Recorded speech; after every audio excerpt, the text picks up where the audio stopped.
ਜੀ ਆਪੇ ਕਿਹਾ ਸੀ, ਕਹਿੰਦੀ ਐਤਕੀ ਮੇਰੇ ਕੋਲ ਰੱਖੜੀ ਨਾ ਭੇਜੀ, ਕਹਿੰਦੇ ਮੇਰੇ ਕੋਲ 2 ਰੱਖੜੀਆਂ ਪਈਆਂ ਐ, ਮੈਂ ਉਹੀ ਬੰਨ ਲੈਣੀਆਂ। ਮੈਨੂੰ ਕੀ ਪਤਾ ਚੀਨ ਨਾਲ ਇਹ ਹੋ ਰਿਹਾ, ਇਵੇਂ ਦੀ ਗੱਲ ਤਾਂ ਸਾਨੂੰ ਟੀਵੀ ਰਾਹੀਂ ਪਤਾ ਚੱਲਦੀ ਸੀ। ਉਹ ਇਹੋ ਜਿਹੀ ਗੱਲ ਸਾਡੇ ਨਾਲ ਸ਼ੇਅਰ ਨਹੀਂ ਕਰਦੇ ਸੀ ਫੋਨ ਤੇ ਕਦੇ। ਤੁਹਾਨੂੰ ਕੀ ਪਤਾ ਸਾਨੂੰ ਧੋਖਾ ਦੇ ਕੇ ਚੱਲੇ ਜਾਏਗਾ ਵੀਰ ਸਾਡਾ। ਕੀ ਬਣਨ ਦੇ ਸੁਪਨੇ ਆ, ਕੀ ਬਣਨਾ ਵੱਡੇ ਹੋ ਕੇ? Gazetted officer. है कौन मनु आग नहीं देगा, कौन मेरा दुख पूछेगा। रोल गया पुत्र मैंने मेरे बुढ़ापे मेरी बुढ़ापे की सोटी टूट गई। ਮੰਗ ਕੇ ਬਹੁਤ ਔਖਾ ਵਾਹਿਗੁਰੂ ਤੋਂ ਲੱਤਾ ਸੀ, ਰੱਖੜੀ ਬੰਨ ਕੇ ਆਈ। ਨਹੀਂ ਸਰ, ਉਹਨਾਂ ਦੀ ਅਸੀਂ ਤੇ ਸੈਲਰੀ ਤੇ ਡਿਪੈਂਡ ਸੀ, ਜ਼ਮੀਨ ਤੇ ਨਾ ਮਾਤਰ ਹੀ ਹੈ ਇਹਨਾਂ ਕੋਲ।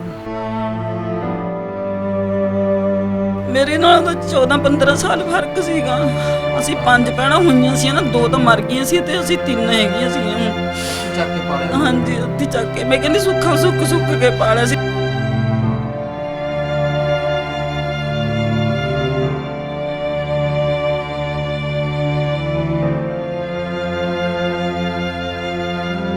ਮੈਨੂੰ ਪਤਾ ਹੁੰਦਾ ਤੇ ਮੈਂ ਚੱਲੀ ਜਾਂਦੀ ਆਪਣੇ ਵੀਰ ਦੇ ਨਾਲ।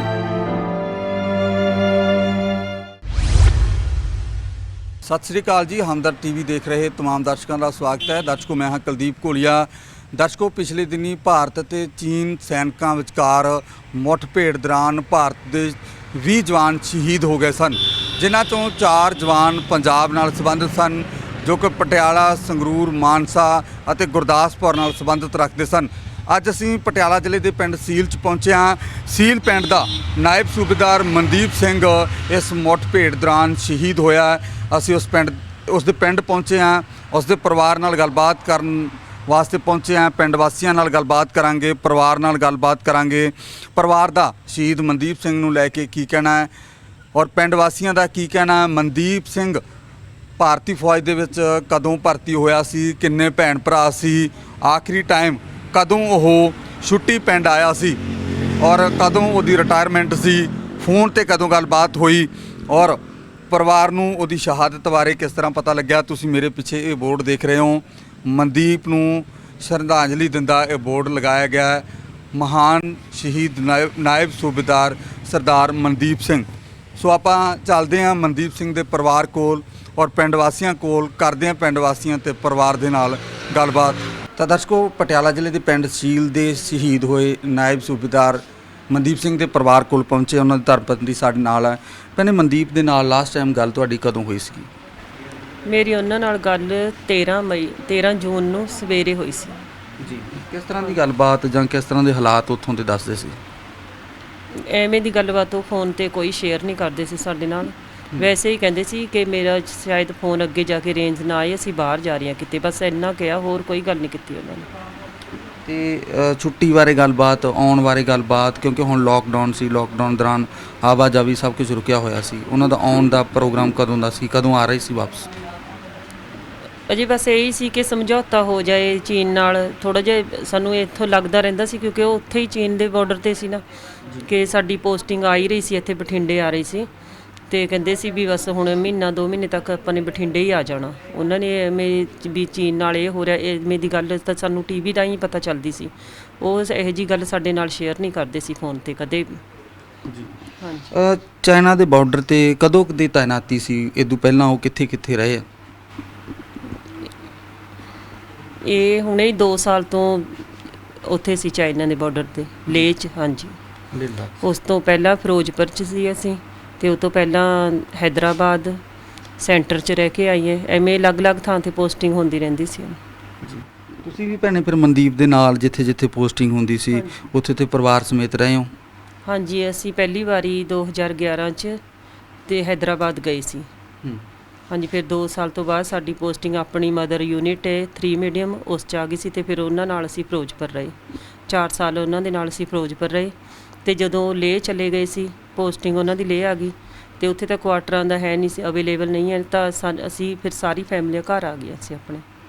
ਜਦੋਂ ਲੇਹ ਲਦਾਖ ਚਲੇ ਗਏ ਉਦੋਂ ਤੁਸੀਂ ਵਾਪਸ ਆ ਗਏ? ਹਾਂਜੀ। ਲਾਸਟ ਟਾਈਮ ਮਨਦੀਪ ਵੀਰਾ ਕਦੋਂ ਆਇਆ ਸੀ ਛੁੱਟੀ ਕੱਟਣ ਇੱਥੇ ਜੀ? ਉਹ ਵੀ ਬੇਟੀ ਦੇ ਐਗਜ਼ਾਮ ਸੀ 10th ਦੇ, ਤੇ ਇਹਨੇ ਜ਼ੋਰ ਪਾਇਆ, ਕਹਿੰਦੇ ਡੈਡੀ ਵੀ ਜੇ ਤੁਸੀਂ ਆਉਂਗੇ ਮੈਨੂੰ ਐਗਜ਼ਾਮ ਦਿਵਾਉਣ ਵਾਸਤੇ ਤਾਂ ਮੈਂ ਪੇਪਰ ਦਊਂਗੀ, ਮੈਂ ਮੰਮੀ ਨਾਲ ਨਹੀਂ ਜਾਣਾ। ਤੇ ਫਿਰ ਇਸ ਕਰਕੇ ਉਹ 19 ਫਰਵਰੀ ਨੂੰ ਛੁੱਟੀ ਆਈ ਸੀ। 20 ਫਰਵਰੀ ਤੋਂ ਬੇਟੀ ਦੇ ਐਗਜ਼ਾਮ ਸਟਾਰਟ ਸੀ। ਸਿਰਫ ਜਿੰਨੇ ਦਿਨ ਇਹਨਾਂ ਨੇ ਮੈਨੂੰ ਪੁੱਛਿਆ ਸੀ ਕਿ ਕਦੋਂ ਇਹਦੇ ਐਗਜ਼ਾਮ ਖਤਮ ਹੈ। ਇਹਦੇ ਐਗਜ਼ਾਮ ਖਤਮ ਹੋਣ ਤੋਂ ਬਾਅਦ ਇਹਦੇ 18 ਮਾਰਚ ਨੂੰ ਐਗਜ਼ਾਮ ਖਤਮ ਸੀ ਤੇ 20 ਮਾਰਚ ਦੀ ਉਹਨਾਂ ਦੀ ਹਾਜ਼ਰੀ ਸੀ, ਤੇ 20 ਮਾਰਚ ਨੂੰ ਹੀ ਲੋਕਡਾਊਨ ਹੋ ਗਿਆ, ਤੇ ਇਸ ਕਰਕੇ ਫਿਰ ਉਹਨਾਂ ਨੂੰ ਘਰੇ ਰੁਕਣਾ ਪਿਆ। ਜੀ ਕਹਿੰਦੇ ਜਿਹੜੀ ਰਿਟਾਇਰਮੈਂਟ ਦੀ ਸੀ, ਹੁਣ ਨਾਇਬ ਸੂਬੇਦਾਰ ਸੀਗੇ, ਉਹਨਾਂ ਦੀ ਜਿਹੜੀ ਰਿਟਾਇਰਮੈਂਟ ਕਦੋਂ ਲੈਣ ਜਾ ਰਹੇ ਸੀ, ਕਿੰਨਾ ਟਾਈਮ ਰਹਿੰਦਾ ਸੀ? ਇਸ ਬਾਰੇ ਮੈਨੂੰ ਕੋਈ ਜਾਣਕਾਰੀ ਨਹੀਂ ਹੈ। ਇਹ ਸੀ ਕਿ ਇਹਨਾਂ ਦੀ ਪ੍ਰਮੋਸ਼ਨ ਸੀ, ਉਹ ਸੈਂਟਰ ਗਵਰਨਮੈਂਟ ਤੋਂ ਹੁੰਦੀ ਹੈ, ਤੇ ਇਹਨਾਂ ਦਾ ਨੰਬਰ ਅਜੇ ਥੋੜਾ ਪਿੱਛੇ ਸੀ ਕਿਉਂਕਿ ਇਹਨਾਂ ਦੇ ਨਾਇਬ ਸੂਬੇਦਾਰ ਤਾਂ ਬਣ ਗਏ ਸੀ, ਸੂਬੇਦਾਰ ਵਾਸਤੇ ਅੱਗੇ ਪ੍ਰਮੋਸ਼ਨ ਹੁੰਦਾ ਨੇ, ਉਹ ਅੱਗੇ ਹੋਣਾ ਸੀ ਇਹਨਾਂ ਦਾ ਪ੍ਰਮੋਸ਼ਨ ਅਜੇ। ਜੀ ਜਾਨੀ ਕਿ ਅੱਗੇ ਸੂਬੇਦਾਰ ਉਹਨਾਂ ਨੇ ਬਣਨਾ ਸੀ। ਤਾਂ ਭੈਣੇ ਉਹਨਾਂ ਦੇ ਸੁਪਨੇ ਕੀ ਸੀ? ਬੱਚੇ ਤੁਹਾਡੇ 2 ਆ, ਨਿਆਣੇ ਬੱਚੇ ਆ, 10th 'ਚ ਗੁੜੀਆ ਪੜ੍ਹਦੀ ਆ, ਛੋਟਾ ਬੱਚਾ। ਬੱਚਿਆਂ ਨੂੰ ਲੈ ਕੇ ਹਰ ਚਿੰਤਤ ਹੁੰਦਾ ਕਿ ਮੇਰਾ ਬੱਚਾ ਮੇਰਾ ਨਾਂ ਰੋਸ਼ਨ ਕਰੇ। ਹਾਲਾਂਕਿ ਬਾਈ ਜੀ ਨੇ ਬਹੁਤ ਵੱਡਾ ਨਾਂ ਰੋਸ਼ਨ ਕੀਤਾ, ਉਹਨਾਂ 'ਤੇ ਮਾਣ ਆ, ਉਹਨਾਂ ਨੇ ਸ਼ਹੀਦੀ ਪ੍ਰਾਪਤ ਕੀਤੀ ਆ, ਬਹੁਤ ਵੱਡਾ ਨਾਮ ਆ, ਰਹਿੰਦੀ ਦੁਨੀਆ ਤੱਕ ਉਹਨਾਂ ਦਾ ਨਾਮ ਰਹੂਗਾ। ਪਰ ਉਹਨਾਂ ਬੱਚਿਆਂ ਨੂੰ ਲੈ ਕੇ ਕੀ ਉਹਨਾਂ ਦੇ ਸੁਪਨੇ ਸੀ? ਬੱਚਿਆਂ ਨੂੰ ਕੀ ਬਣਾਉਣਾ ਚਾਹੁੰਦੇ ਸੀ? ਬੱਚਿਆਂ ਨੂੰ ਬਸ ਉਹ ਐਵੇਂ ਹੀ ਕਹਿੰਦੇ ਸੀ ਕਿ ਹਾਂ ਕਿਸੇ ਇਹੋ ਜਿਹੇ ਅਹੁਦੇ 'ਤੇ ਜਾਣ ਕਿ ਲੋਕੀ ਤਰਸਣ ਇਹਨਾਂ ਨੂੰ ਦੇਖਣ ਵਾਸਤੇ ਕਿ ਹਾਂ ਇਹ ਇੱਕ ਇਕਾਈ ਜੀ ਦੇ ਬੱਚੇ ਆ ਰਹੇ ਆ, ਕਿਉਂਕਿ ਫੌਜ 'ਚ ਵੀ ਉਹ ਇੰਸਟਰਕਟਰ ਸੀ, ਤੇ ਮਤਲਬ ਉਹ ਹਰ ਸਾਈਡ ਤੋਂ ਉਹਨਾਂ ਨੇ ਬਹੁਤ ਸੰਘਰਸ਼ ਕਰਕੇ ਉਹਨਾਂ ਨੇ B.Tech ਦੀ ਡਿਗਰੀ ਵੀ ਹਾਸਲ ਕੀਤੀ, ਫੌਜ 'ਚ ਪੜ੍ਹਦੇ ਸੀ ਉਹ, ਤੇ ਉਹ ਆਪਣੇ ਬੱਚਿਆਂ ਦੀ ਪੜ੍ਹਾਈ ਵੱਲ ਵੀ ਬਹੁਤ ਜ਼ਿਆਦਾ ਧਿਆਨ ਦਿੰਦੇ ਸੀ। ਹਾਂਜੀ ਭੈਣੇ ਤੁਹਾਡੀ ਕੈਪਟਨ ਸਾਹਿਬ ਨਾਲ ਵੀ ਗੱਲਬਾਤ ਹੋਈ ਆ, ਫੋਨ ਆਇਆ, ਗੱਲਬਾਤ ਹੋਈ ਆ, ਤੁਹਾਡੇ ਕੋਲੇ ਹੋਰ ਵੀ ਮੰਤਰੀ ਸਰਕਾਰ ਦੇ ਅਧਿਕਾਰੀ ਆਉਂਦੇ ਹੋਣਗੇ। ਹਾਲਾਂਕਿ ਸ਼ਹਾਦਤ ਦਾ ਮੁੱਲ ਕੋਈ ਵੀ ਪਾਇਆ ਨਹੀਂ ਜਾ ਸਕਦਾ, ਪਰ ਉਹਨਾਂ ਦੀ ਸ਼ਹੀਦੀ ਅੰਜਾਮ ਵੀ ਗਵਾਈ ਨਹੀਂ ਜਾ ਸਕਦੀ। ਕੀ ਕੋਈ ਭਰੋਸਾ ਹੈ ਸਰਕਾਰ ਤੋਂ, ਉਮੀਦਾਂ ਹੈ ਕਿ ਤੁਹਾਡੀ ਬਾਂਹ ਫੜੂਗੀ ਸਰਕਾਰ? ਹਾਂਜੀ, ਕੈਪਟਨ ਸਾਹਿਬ ਨੇ ਵੀ ਵੀਡੀਓ ਕਾਲ ਕਰਕੇ ਗੱਲਬਾਤ ਕੀਤੀ ਸੀ, ਮਹਾਰਾਣੀ ਪ੍ਰਨੀਤ ਕੌਰ ਜੀ ਨੇ ਵੀ ਗੱਲਬਾਤ ਕੀਤੀ ਸੀ, ਤੇ ਉਹਨਾਂ ਨੇ ਇਹੀ ਭਰੋਸਾ ਦਿਵਾਇਆ ਕਿ ਤੁਹਾਨੂੰ ਸਰਕਾਰੀ ਪਰਿਵਾਰ ਦੇ ਇੱਕ ਮੈਂਬਰ ਨੂੰ ਸਰਕਾਰੀ ਨੌਕਰੀ ਤੇ 50 ਲੱਖ ਰੁਪਏ ਮਤਲਬ ਸਹਾਇਤਾ ਦਵਾਂਗੇ ਅਸੀਂ। ਜੀ ਤੁਸੀਂ ਕਿੱਥੋਂ ਤੱਕ ਪੜ੍ਹਾਈ ਸਟੱਡੀ ਕੀਤੀ ਹੈ ਜੀ? ਮੈਂ ਸਰ MA ਹਿਸਟਰੀ ਦੀ ਕੀਤੀ ਹੈ ਪੰਜਾਬੀ ਯੂਨੀਵਰਸਿਟੀ ਤੋਂ। ਭੈਣੇ ਤੁਸੀਂ ਖੁਦ ਪੜ੍ਹੇ ਲਿਖੇ ਬਹੁਤ ਹੋ, ਪਹਿਲਾਂ ਕਿਤੇ ਟਰਾਈ ਕੀਤੀ ਆ ਨੌਕਰੀ ਲੈਣ ਦੀ, ਕਿਉਂਕਿ ਪੜ੍ਹੇ ਲਿਖੇ ਚੰਗੇ ਹੋ ਤੁਸੀਂ? ਨਹੀਂ ਸਰ, ਇਹਦੇ ਬਾਰੇ ਮੈਂ ਕਦੇ ਸੋਚਿਆ ਹੀ ਨਹੀਂ ਸੀ ਕਿ ਮੈਨੂੰ ਇਹ ਉਹਨਾਂ ਦੇ ਸਿਰ ਤੇ ਮੈਂ ਸੋਚਿਆ ਹੀ ਨਹੀਂ ਸੀ ਕਿ ਮੈਨੂੰ ਅੱਜ ਇਹ ਦਿਨ ਵੀ ਆਏਗਾ ਕਿ ਮੈਂ ਜੌਬ ਕਰਾਂ। ਮੈਂ ਜੌਬ ਕਰਨ ਬਾਰੇ ਸੋਚਿਆ ਨਹੀਂ ਸੀ, ਪਰ ਉਹਨਾਂ ਨੇ ਮੈਨੂੰ ਕਦੇ ਰੋਕਿਆ ਵੀ ਨਹੀਂ। ਉਹ ਕਹਿੰਦੇ ਸੀ ਤੂੰ ਜੋ ਮਨ ਆਉਂਦਾ ਉਹ ਕਰ, ਪਰ ਮੇਰਾ ਆਪਣਾ ਹੀ ਮਨ ਨਹੀਂ ਸੀ ਕਿ ਮੈਂ ਜੌਬ ਕਰਾਂ। ਹਾਂਜੀ ਹੁਣ ਤੁਹਾਨੂੰ ਆਫਰ ਦਿੱਤਾ ਗਿਆ, ਨੌਕਰੀ ਕਰੋਗੇ ਕਿ ਨਹੀਂ ਜੀ? ਹਾਂਜੀ, ਹੁਣ ਤਾਂ ਬੱਚੇ ਵੀ ਮੇਰੇ ਤੇ ਹੀ ਡਿਪੈਂਡ ਹੈ, ਹੁਣ ਤੇ ਮੈਨੂੰ ਇਹਨਾਂ ਬਾਰੇ ਵੀ ਸੋਚਣਾ ਪੈਣਾ ਹੈ ਨਾ। ਹਾਂ, ਜੇ ਸਰਕਾਰ ਚਾਹੁੰਦੀ ਤੇ ਮੈਂ ਹਾਂ ਨੌਕਰੀ ਕਰਾਂਗੀ ਫਿਰ ਤੇ। ਕਿਸ ਤਰ੍ਹਾਂ ਦੀ ਨੌਕਰੀ ਕਰਨਾ ਚਾਹੁੰਦੇ ਹੋ? ਕਿਹੜੇ ਮਹਿਕਮੇ 'ਚ ਨੌਕਰੀ ਕਰਨਾ ਚਾਹੁੰਦੇ ਹੋ ਜੀ? ਹੁਣ ਇੰਨੀ ਤੇ ਮੈਨੂੰ ਨੌਲੇਜ ਨਹੀਂ ਹੈ ਕਿ ਕਿਹੜੇ ਮਹਿਕਮੇ 'ਚ ਉਹ ਨੌਕਰੀ ਦੇਣਗੇ, ਹੈ ਨਾ। ਅੱਗੇ ਹੁਣ ਦੇਖਦੇ ਆ ਕੀ ਕਹਿੰਦੇ ਸਰਕਾਰਾਂ ਬੇਸ਼ੱਕ ਭੈਣ ਜਿੰਨੀ ਮਰਜ਼ੀ ਮਦਦ ਕਰ ਦੇਣ, ਪਰ ਉਹ ਬਹੁਤੀ ਨਹੀਂ ਹੁੰਦੀ, ਕਿਉਂਕਿ ਬੱਚਿਆਂ ਦੀ ਪੜ੍ਹਾਈ ਮਹਿੰਗੀ ਆ, ਅੱਜ ਮਹਿੰਗਾਈ ਦਾ ਦੌਰ ਆ, ਘਰ ਚਲਾਉਣਾ ਬੜਾ ਮੁਸ਼ਕਲ ਹੋ ਜਾਂਦਾ। ਇਸ ਤੋਂ ਬਿਨਾਂ ਤੁਸੀਂ ਬੱਚਿਆਂ ਦੀ ਨੌਕਰੀ ਬਾਰੇ, ਬੱਚਿਆਂ ਦੇ ਭਵਿੱਖ ਬਾਰੇ ਕੋਈ ਸਰਕਾਰ ਨਾਲ ਕਿਸੇ ਨੁਮਾਇੰਦੇ ਨਾਲ ਗੱਲਬਾਤ ਹੋਈ ਆ ਕਿ ਬੱਚਿਆਂ ਦੀ ਵੀ ਕੋਈ ਬਾਂਹ ਫੜੇ? ਨਹੀਂ, ਇਹੋ ਜਿਹੀ ਕੋਈ ਗੱਲਬਾਤ ਨਹੀਂ ਹੋਈ। ਬੱਚੇ ਕੀ ਬਣਨਾ ਚਾਹੁੰਦੇ? ਬੱਚਿਆਂ ਦਾ ਕੀ ਸੁਪਨਾ ਆਪਣਾ ਜੀ? ਸਰ, ਇਹ ਬੇਟੀ ਨੇ ਮੇਰੇ ਹੁਣ ਨੌਨ ਮੈਡੀਕਲ ਸਟਰੀਮ ਲਿਆ ਹੈ +1 'ਚ, ਰਿਜ਼ਲਟ ਤੇ ਵੈਸੇ ਅਜੇ ਆਇਆ ਨਹੀਂ ਇਹਦਾ। ਇਹ ਕਹਿੰਦੀ ਹੈ ਮੈਂ NDA 'ਚ ਜਾਣਾ ਹੈ ਤੇ ਪਾਇਲਟ ਬਣਨਾ ਹੈ, ਇਹਦਾ ਤਾਂ ਇਹੀ ਸੁਪਨਾ। ਤੇ ਬਾਕੀ ਅਜੇ ਇਹਦਾ ਤਾਂ 10th ਦੇ ਰਿਜ਼ਲਟ ਤੇ ਡਿਪੈਂਡ ਕਰਦਾ, 10th ਤੱਕ ਤਾਂ ਜੇ ਬੱਚਾ, ਇਹਨੂੰ ਕੀ ਪਤਾ ਕਿ ਮੈਂ ਕੀ ਬਣਨਾ ਜੀ, ਹੈ ਨਾ ਜੀ। ਭੈਣੇ ਇਸ ਤੋਂ ਬਿਨਾਂ ਕੋਈ ਹੋਰ ਕਮਾਈ ਦਾ ਸਾਧਨ ਹੈ, ਇਨਕਮ ਦਾ ਸੋਰਸ ਹੈ, ਜ਼ਮੀਨ ਜਾਇਦਾਦ ਹੈ? ਚਲੋ ਪੈਨਸ਼ਨ, ਤਨਖਾਹ, ਨੌਕਰੀ, ਉਹਦੇ ਨਾਲ ਕੋਈ ਬਹੁਤਾ ਸਹਾਰਾ ਨਹੀਂ ਮਿਲ ਸਕਦਾ, ਚਲੋ ਕੁਝ ਸਹਾਰਾ ਤਾਂ ਮਿਲ ਸਕਦਾ। ਕੋਈ ਹੋਰ ਹੈ ਇਨਕਮ ਦੇ ਸੋਰਸ ਤੁਹਾਡੇ? ਨਹੀਂ ਸਰ, ਉਹਨਾਂ ਦੀ ਅਸੀਂ ਤੇ ਸੈਲਰੀ ਤੇ ਡਿਪੈਂਡ ਸੀ, ਜ਼ਮੀਨ ਤੇ ਨਾ ਮਾਤਰ ਹੀ ਹੈ ਇਹਨਾਂ ਕੋਲ। ਹਾਂਜੀ। ਬਜ਼ੁਰਗਾਂ ਦਾ ਜਿਹੜਾ ਕਦੋਂ ਕਿੱਥੋਂ ਕਾਲ ਚਲਾਣਾ ਹੋਇਆ, ਕਿੰਨਾ ਕੁ ਟਾਈਮ ਹੋ ਗਿਆ? ਬਜ਼ੁਰਗ ਵੀ ਨਹੀਂ ਹੈ, ਮਾਤਾ ਤੁਹਾਡੇ ਨਾਲ ਆ, ਸਹਾਰਾ। ਕਿੰਨਾ ਕੁ ਟਾਈਮ ਹੋ ਗਿਆ ਬਜ਼ੁਰਗਾਂ ਨੂੰ ਇਸ ਸੰਸਾਰ ਤੋਂ ਗਿਆ ਨੂੰ? ਤਕਰੀਬਨ 18 ਸਾਲ ਹੋ ਗਏ। 2002 10 ਮਾਰਚ 2002 ਨੂੰ ਸਾਡੀ ਮੈਰਿਜ ਸੀ, ਤੇ ਉਹਨਾਂ ਤੋਂ ਠੀਕ 6 ਮਹੀਨੇ ਬਾਅਦ ਡੈਡੀ ਜੀ ਦੀ ਡੈਥ ਹੋ ਗਈ ਸੀ। 10 ਸਤੰਬਰ 2002 ਨੂੰ। ਭੈਣੇ ਅਸੀਂ ਘਰ ਦੇ ਹਾਲਾਤ ਵੀ ਦੇਖਿਆ, ਕੋਈ ਬਹੁਤੇ ਚੰਗੇ ਨਹੀਂ ਗੇ। ਇੰਨਾ ਲੰਮਾ ਸਮਾਂ ਸਾਡੀ ਦੇਸ਼ ਦੀ ਖਾਤਰ ਮਨਦੀਪ ਨੇ ਸੇਵਾ ਕੀਤੀ ਹੈ, ਕੀ ਕਾਰਨ ਇੰਨੇ ਕੁ ਪੈਸੇ ਨਹੀਂ ਜੋੜ ਸਕਿਆ ਵੀ ਘਰ ਵੀ ਨਹੀਂ ਪਾਇਆ ਗਿਆ? ਸਰ ਹੁਣ ਇਹ ਦੇਖੋ ਸਾਰਾ ਘਰ ਉਹਨਾਂ ਦੀ ਮਤਲਬ ਸੈਲਰੀ 'ਤੇ ਹੀ ਡਿਪੈਂਡ ਕਰਦਾ, ਬੱਚਿਆਂ ਦੀ ਵੀ ਫੀਸਾਂ ਭਰਨੀਆਂ ਅਤੇ ਹੁਣ ਨਣਦਾਂ ਦੇ ਵੀ ਇਹ ਖਰਚੇ ਹੈ ਨਾ, 3 ਨਣਦਾਂ 2 ਤੇ ਵਿਧਵਾ, ਉਹ ਵੀ ਇਹਨਾਂ 'ਤੇ ਹੀ ਡਿਪੈਂਡ ਸੀ। ਅਤੇ ਵੈਸੇ ਬਾਕੀ ਉਹ ਚਾਹੁੰਦੇ ਸੀ ਕਿ ਵੀ ਹਾਂ ਬੱਚਿਆਂ ਦੀ ਅੱਗੇ ਪੜ੍ਹਾਈ 'ਤੇ ਵੀ ਬਹੁਤ ਖਰਚਾ ਹੋਣਾ ਨਾ, ਅਤੇ ਉਹ ਚਾਹੁੰਦੇ ਸੀ ਕਿ ਹਾਂ ਬੱਚੇ ਪੜ੍ਹ ਲਿਖ ਕੇ ਕੁਛ ਆਪਣੇ ਪੈਰਾਂ 'ਤੇ ਖੜ੍ਹੇ ਹੋ ਜਾਣ ਹੈ ਨਾ। ਘਰ 'ਤੇ ਇਹ ਸੀ ਕਿ ਹਾਂ ਚਲੋ ਜਿਹੋ ਜਿਹਾ ਹੈ ਠੀਕ ਹੈ, ਅਤੇ ਘਰ 'ਤੇ ਬਣਦਾ ਹੀ ਰਹੇਗਾ ਬਾਅਦ 'ਚ। ਸਭ ਤੋਂ ਪਹਿਲਾਂ ਪ੍ਰਾਇਓਰਟੀ ਉਹ ਬੱਚਿਆਂ ਦੀ ਪੜ੍ਹਾਈ ਨੂੰ ਦਿੰਦੇ ਸੀ ਜੀ। ਮਨਦੀਪ ਤੇ ਬੇਟਾ ਸਾਡੇ ਨਾਲ ਆ ਜੋਬਨਪ੍ਰੀਤ। ਜੋਬਨ ਕਿਹੜੀ ਕਲਾਸ ਪੜ੍ਹਦੇ ਹੋ? 6th ਕਿਹੜੇ ਸਕੂਲ 'ਚ ਪੜ੍ਹਦੇ ਹੋ? Army public school Patiala. ਕੀ ਬਣਨ ਦੇ ਸੁਪਨੇ ਆ, ਕੀ ਬਣਨਾ ਵੱਡੇ ਹੋ ਕੇ? Gazetted officer. ਤੁਹਾਡੇ ਡੈਡੀ ਨੇ ਤਾਂ ਬੜਾ ਨਾਮ ਰੋਸ਼ਨ ਕੀਤਾ, ਪਰ ਤੁਸੀਂ ਵੀ ਇੱਕ ਚੰਗੇ ਆਫੀਸਰ ਬਣ ਕੇ ਆਪਣੇ ਪਿੰਡ ਦਾ, ਮਾਪਿਆਂ ਦਾ, ਪੰਜਾਬ ਦਾ ਨਾਮ ਰੋਸ਼ਨ ਕਰੋਗੇ? ਯੈਸ। ਡੈਡੀ ਦੀ ਜਿਹੜੀ ਸ਼ਹੀਦੀ ਆ ਉਹ ਮਾਣ ਮੱਤਾ, ਬੜਾ ਮਾਣ ਹੈ, ਫਖਰ ਮਹਿਸੂਸ ਹੁੰਦਾ ਹੈ। ਤੁਸੀਂ ਕੀ ਕਹਿੰਦੇ ਹੋ? ਡੈਡੀ ਤੁਹਾਨੂੰ ਕੀ ਕਹਿੰਦਾ ਹੁੰਦਾ ਸੀ, ਮਿਲਦਾ ਸੀ ਕਿ ਪੁੱਤਰ ਘਰ ਦਾ ਖਿਆਲ ਰੱਖਣਾ, ਆਹ ਗੱਲਬਾਤ ਤੁਸੀਂ ਸਾਰੇ ਪਾਸੇ ਮੰਮੀ ਦਾ, ਭੈਣ ਦਾ ਸਾਰਾ ਸਮਾਨ ਲੈ ਕੇ ਆਉਣਾ, ਇਦਾਂ ਗੱਲਬਾਤ ਕਰਦਾ ਸੀ ਡੈਡੀ? ਹਾਂ ਕੀ ਕਹਿੰਦਾ ਸੀ? ਉਹ ਕਹਿੰਦੇ ਸੀ ਕਿ ਤੂੰ दीदी ਨਾਲ लड़ाई नहीं करती, मम्मी ज़्यादा गुस्सा नहीं करना, मम्मी के प्यार गैली रहना है। दीदी ਕੀ ਗੱਲ ਜੋਬਨ ਲੜ ਪੈਂਦਾ ਸੀ ਫਿਰ? ਕੀ ਗੱਲ ਭੈਣ ਨਾਲ ਜਿਹੜਾ ਡੈਡੀ ਨੂੰ ਕਹਿਣਾ ਪੈਂਦਾ ਸੀ? ਕਿਉਂ ਲੜਦਾ ਸੀ? दीदी ਮੈਨੂੰ ਪਰੇਸ਼ਾਨ ਕਰਦੀ ਸੀ। ਪਰੇਸ਼ਾਨ ਕਰਦੀ? ਕਿਉਂ? ਟੀਵੀ ਵੇਖਣ ਲਈ ਤੂੰ ਵੀ ਪਰੇਸ਼ਾਨ ਕਰਦਾ ਹੋਵੇਂਗਾ? ਦੀਦੀ ਕਰੇ ਸੀ ਮੈਨੂੰ। ਅੱਛਾ, ਹੋਰ ਕਿਹੜੀਆਂ ਗੱਲਾਂ ਤੇ ਫਿਰ ਦੀਦੀ ਨਾਲ ਲੜਾਈ ਹੁੰਦੀ ਸੀ? ਉਹ ਜਦ ਵੀ ਮੈਂ ਫੋਨ ਚਲਾਣਾ ਮੇਰੇ ਤੇ ਖੋ ਕੇ ਲੈ ਜਾਂਦੀ ਸੀ। ਅੱਛਾ ਬੱਚਾ ਜੀ, ਨਿਆਣਾ ਬਚਪਨ ਹੈ, ਛੋਟਾ। ਮਨਦੀਪ ਦੀ ਮਾਤਾ ਵੀ ਸਾਡੇ ਨਾਲ ਆ, ਮਾਤਾ, 2 ਸਿਸਟਰ ਆ, ਭੈਣਾਂ। ਗੱਲਬਾਤ ਕਰਦੇ ਆ। ਭੈਣੇ ਤੁਸੀਂ ਮਨਦੀਪ ਹੋਣਾ ਨਾਲ ਛੋਟੇ ਹੁੰਦੇ ਇਕੱਠੇ ਬਚਪਨ 'ਚ ਖੇਡਦੇ ਹੁੰਦੇ ਸੀ, ਮਨਦੀਪ ਦਾ ਸੁਭਾਅ ਕਿੱਦਾਂ ਦਾ ਸੀਗਾ? मनदीप का स्वभाव बहुत ठीक था बच्चे। ਕਿਹੜੀਆਂ ਖੇਡਾਂ ਖੇਡਦੇ ਹੁੰਦੇ ਸੀ? हम बचपन में जो खेलना वही खेलते होते थे। हमें 2 भैन पर लड़ाई बहुत करते थे दोनों। ਕਿਹੜੀਆਂ ਗੱਲਾਂ ਨੂੰ ਲੈ ਕੇ ਲੜਦੇ ਸੀ? बस यहीं लड़ पैंते थे, मिनटा में फिर एक हो जाना मैंने दोवां ने लड़के। घर के दसना नहीं भी मेरी लड़ाई पई है कि नहीं पई, फिर वो दीदी दीदी कह दिंदा था। ਤਿੰਨਾਂ ਭੈਣਾਂ ਦਾ ਲਾਡਲਾ ਭਰਾ ਸੀ ਇੱਕ, ਸਭ ਤੋਂ ਵੱਧ ਪਿਆਰ ਕਿਹਨੂੰ ਕਰਦਾ ਸੀ? मन्नू करे था, मैं सारा मैं छोटी थी ना, मेरी वो गल रहना था सुना, मेरी वो गल मार कटाई होना, मेरी वो गल सुला थी उसकी सारा में ज़्यादा।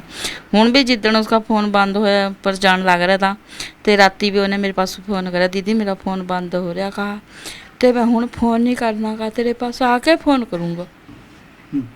उन्हें गल करके तो फिर मैनू रात नूं सुपने च दिखाई दिया, उदण इस तरह होया तो मेरे गेट के मूहरे मेरा भरा आके खड़ गया, तो मैं क्या अंदर आ जा मनदीप, तो वो अंदर आया नहीं।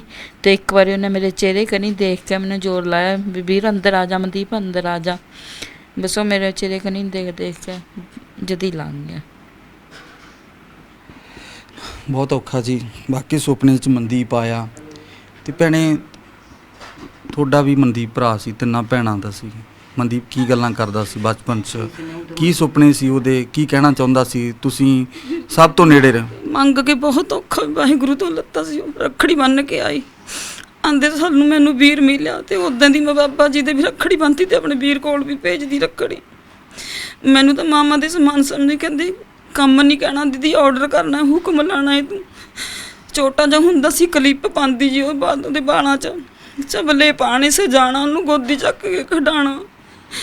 ਮੈਂ ਨਹੀਂ ਵੀਰ ਜਾਣੇ ਵੀਰ ਨੂੰ ਭੁੱਲ ਸਕਦੀ ਹੈਗੀ। ਉਹਦਾ ਫੇਰ ਵੀ ਸਾਡਾ ਮਾਣ 'ਚ ਐਡਾ ਦੇਸ਼ ਦੁਨੀਆ 'ਚ ਮਾਣ ਕੀਤਾ ਉਹਨੇ। सूरा सो पहचानिया जो लड़े दिन के है तो पुरजा पुरजा कट मरे कबू ना छाटे खेत। वीर जी ने फिर भी साडी बहुत साथ दी है। बिल्कुल मैदान छड्ड के नहीं भज्या जी, लड़िया छड्ड के नहीं भज्या तो पूरा जूझिया मैदान च जाके उन्हें अपने देश की रक्षा की, उन्हें अपना साथ दी है। ਭੈਣੇ ਜਦੋਂ ਆਰਮੀ 'ਚ ਭਰਤੀ ਹੋਣ ਲੱਗਾ ਸੀ ਮਨਦੀਪ, ਮੈਨੂੰ ਜਾ ਕੇ ਲੈ ਕੇ ਆਏ ਸੀ ਸਹੁਰੇ ਤੋਂ, ਕਹਿੰਦੇ ਦੀਦੀ ਚੱਲ, ਛੋਟਾ ਜਿਹਾ ਹੁੰਦਾ ਸੀ ਵੀਰ ਜੀ, ਮੈਂ ਤਾਂ ਤੁਹਾਡੀ ਸਲਾਹ ਲੈਂਦਾ ਸੀ ਮਨਦੀਪ ਵੀ ਇਦਾਂ ਕਰਨਾ? ਸਾਰੀ ਗੱਲਾਂ 'ਚ ਸਲਾਹ ਲੈਂਦਾ ਸੀ ਵੀਰ ਜੀ, ਉਹ ਤਾਂ ਮੈਂ ਪੁੱਛਦਾ ਸੀ, ਸਾਰੀ ਗੱਲਾਂ ਸ਼ੇਅਰ ਕਰਦਾ ਸੀ। 26 ਸਾਲ ਹੋ ਗਏ ਉਹਦੇ ਜੀਜਾ ਜੀ ਨੂੰ ਮੁੱਕੇ ਨੂੰ, ਫਿਰ ਵੀ ਉਹ ਤਾਂ ਬੱਚਿਆਂ ਵਾਂਗੂ ਇਹਨੇ ਮੋਮ ਬਣ ਜਾਂਦਾ ਸੀ। ਦੀਦੀ ਕੋਈ ਤਕਲੀਫ ਹੋਏ ਤੂੰ ਮੈਨੂੰ ਦੱਸ, ਮੈਂ ਤੇਰੇ ਨਾਲ ਖੜਾ ਈ, ਕਿਤੇ ਤੁਹਾਨੂੰ ਤੰਗੀ ਨਹੀਂ ਆਣ ਦਿਆਂਗਾ। ਸਾਡੇ ਡੈਡੀ ਜੀ ਵੀ ਸਾਨੂੰ ਭੁਲਾ ਦਿੱਤੇ ਸੀ ਉਹਨੇ, ਐ ਤਾਂ ਹੈ ਹੀ ਨਹੀਂ ਸੀ ਕਿ ਉਹ ਛੋਟਾ ਵੀਰ ਆ ਸਾਡਾ, ਇੰਨਾ ਦੁੱਖ ਸੁੱਖ ਸਾਡੇ ਸੁਣਦੇ ਸੀ, ਕਰਦੇ ਸੀ। ਹੁਣ ਵੀ ਕਹਿੰਦਾ ਸੀ ਦੀਦੀ ਤੈਨੂੰ ਮੋਬਾਈਲ ਲੈ ਕੇ ਦੇਣਾ, ਮੈਂ ਇਹ ਕਰਨਾ ਇਹ ਕਰਨਾ। ਮੈਂ ਕਹਿੰਦੀ ਵੀਰ ਮੈਨੂੰ ਤਾਂ ਕਿਸੇ ਚੀਜ਼ ਦੀ ਜ਼ਰੂਰਤ ਨਹੀਂ ਹੈਗੀ, ਬਸ ਤੇਰੇ ਪਿਆਰ ਦੀ ਲੋੜ ਆ ਸਾਨੂੰ। ਤਾਂ ਪਿੱਛੇ ਪਰਿਵਾਰ ਨੂੰ ਸੰਭੀ ਬੈਠੇ ਸੀ, ਸਾਨੂੰ ਕੋਈ ਚਿੰਤਾ ਨਹੀਂ ਸੀ। ਬਹੁਤ ਵੱਡੀ ਜ਼ਿੰਮੇਵਾਰੀ ਮਨਦੀਪ ਸਾਂਭੀ ਬੈਠਾ, ਜਿੱਥੇ ਆਪਦੇ ਪਰਿਵਾਰ ਨੂੰ ਚਲਾਉਂਦਾ ਸੀ ਭੈਣੇ, ਉੱਥੇ ਤੁਹਾਡੀ ਵੀ ਮਦਦ ਬਹੁਤ ਕਰਦਾ ਸੀ, ਬਹੁਤ ਹੈਲਪ ਕਰਦੇ ਸੀ।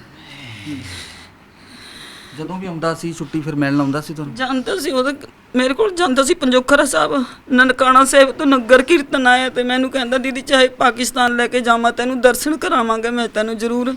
ਫਿਰ ਸਰਹੰਦ ਲੈ ਕੇ ਗਿਆ, ਮੈਨੂੰ ਗੱਡੀ ਕਰਕੇ ਉੱਤੇ ਮੱਥਾ ਟਿਕਾ ਕੇ ਦਰਸ਼ਨ ਕਰਾ ਕੇ ਲੈ ਕੇ ਆਇਆ। ਫਿਰ ਪੰਜੋਖਰਾ ਸਾਹਿਬ, ਹੁਣ ਪੰਜੋਖਰਾ ਸਾਹਿਬ ਲੈ ਕੇ ਗਿਆ। ਜਾਂਦਾ ਸੀ, ਕਹਿੰਦਾ ਸੀ ਦੀਦੀ ਜੇ ਤੈਨੂੰ ਕਿਤੇ ਜਾਣਾ ਮੈਂ ਤੈਨੂੰ ਨਾਲ ਲੈ ਕੇ ਜਾਣਾ। ਹਜੂਰ ਸਾਹਿਬ ਦੀ ਟਿਕਟ ਕਰਾਈ ਮੇਰੇ ਵੀਰ ਨੇ, ਕਹਿੰਦਾ ਦੀਦੀ ਤੇਰੀ ਟਿਕਟ ਕਰਾਈ ਹੈ, ਤੁਸੀਂ ਹਜੂਰ ਸਾਹਿਬ ਸਾਡੇ ਨਾਲ ਚੱਲੀ। ਮੈਂ ਕਿਹਾ ਕਿ ਹਲੇ ਮੰਮੀ ਡੈਡੀ ਹੈ, ਮੇਰੇ ਸੱਸ ਸਹੁਰਾ ਸੀਗੇ ਬਜ਼ੁਰਗ, ਕਿ ਮੇਰੀ ਜ਼ਿੰਮੇਵਾਰੀ ਹੈ ਕਿ ਤੇਰੇ ਜੀਜਾ ਜੀ ਹੈਗੇ ਨਹੀਂ, ਕਿ ਮੇਰੀ ਸੇਵਾ ਕਰਨਾ ਇਹਨਾਂ ਦਾ ਫਰਜ਼ ਬਣਦਾ, ਵੀ ਹਲੇ ਮੈਂ ਜਾਂਦੀ ਨਹੀਂ, ਇਹੀ ਤੀਰਥ ਹੈ ਮੇਰੇ।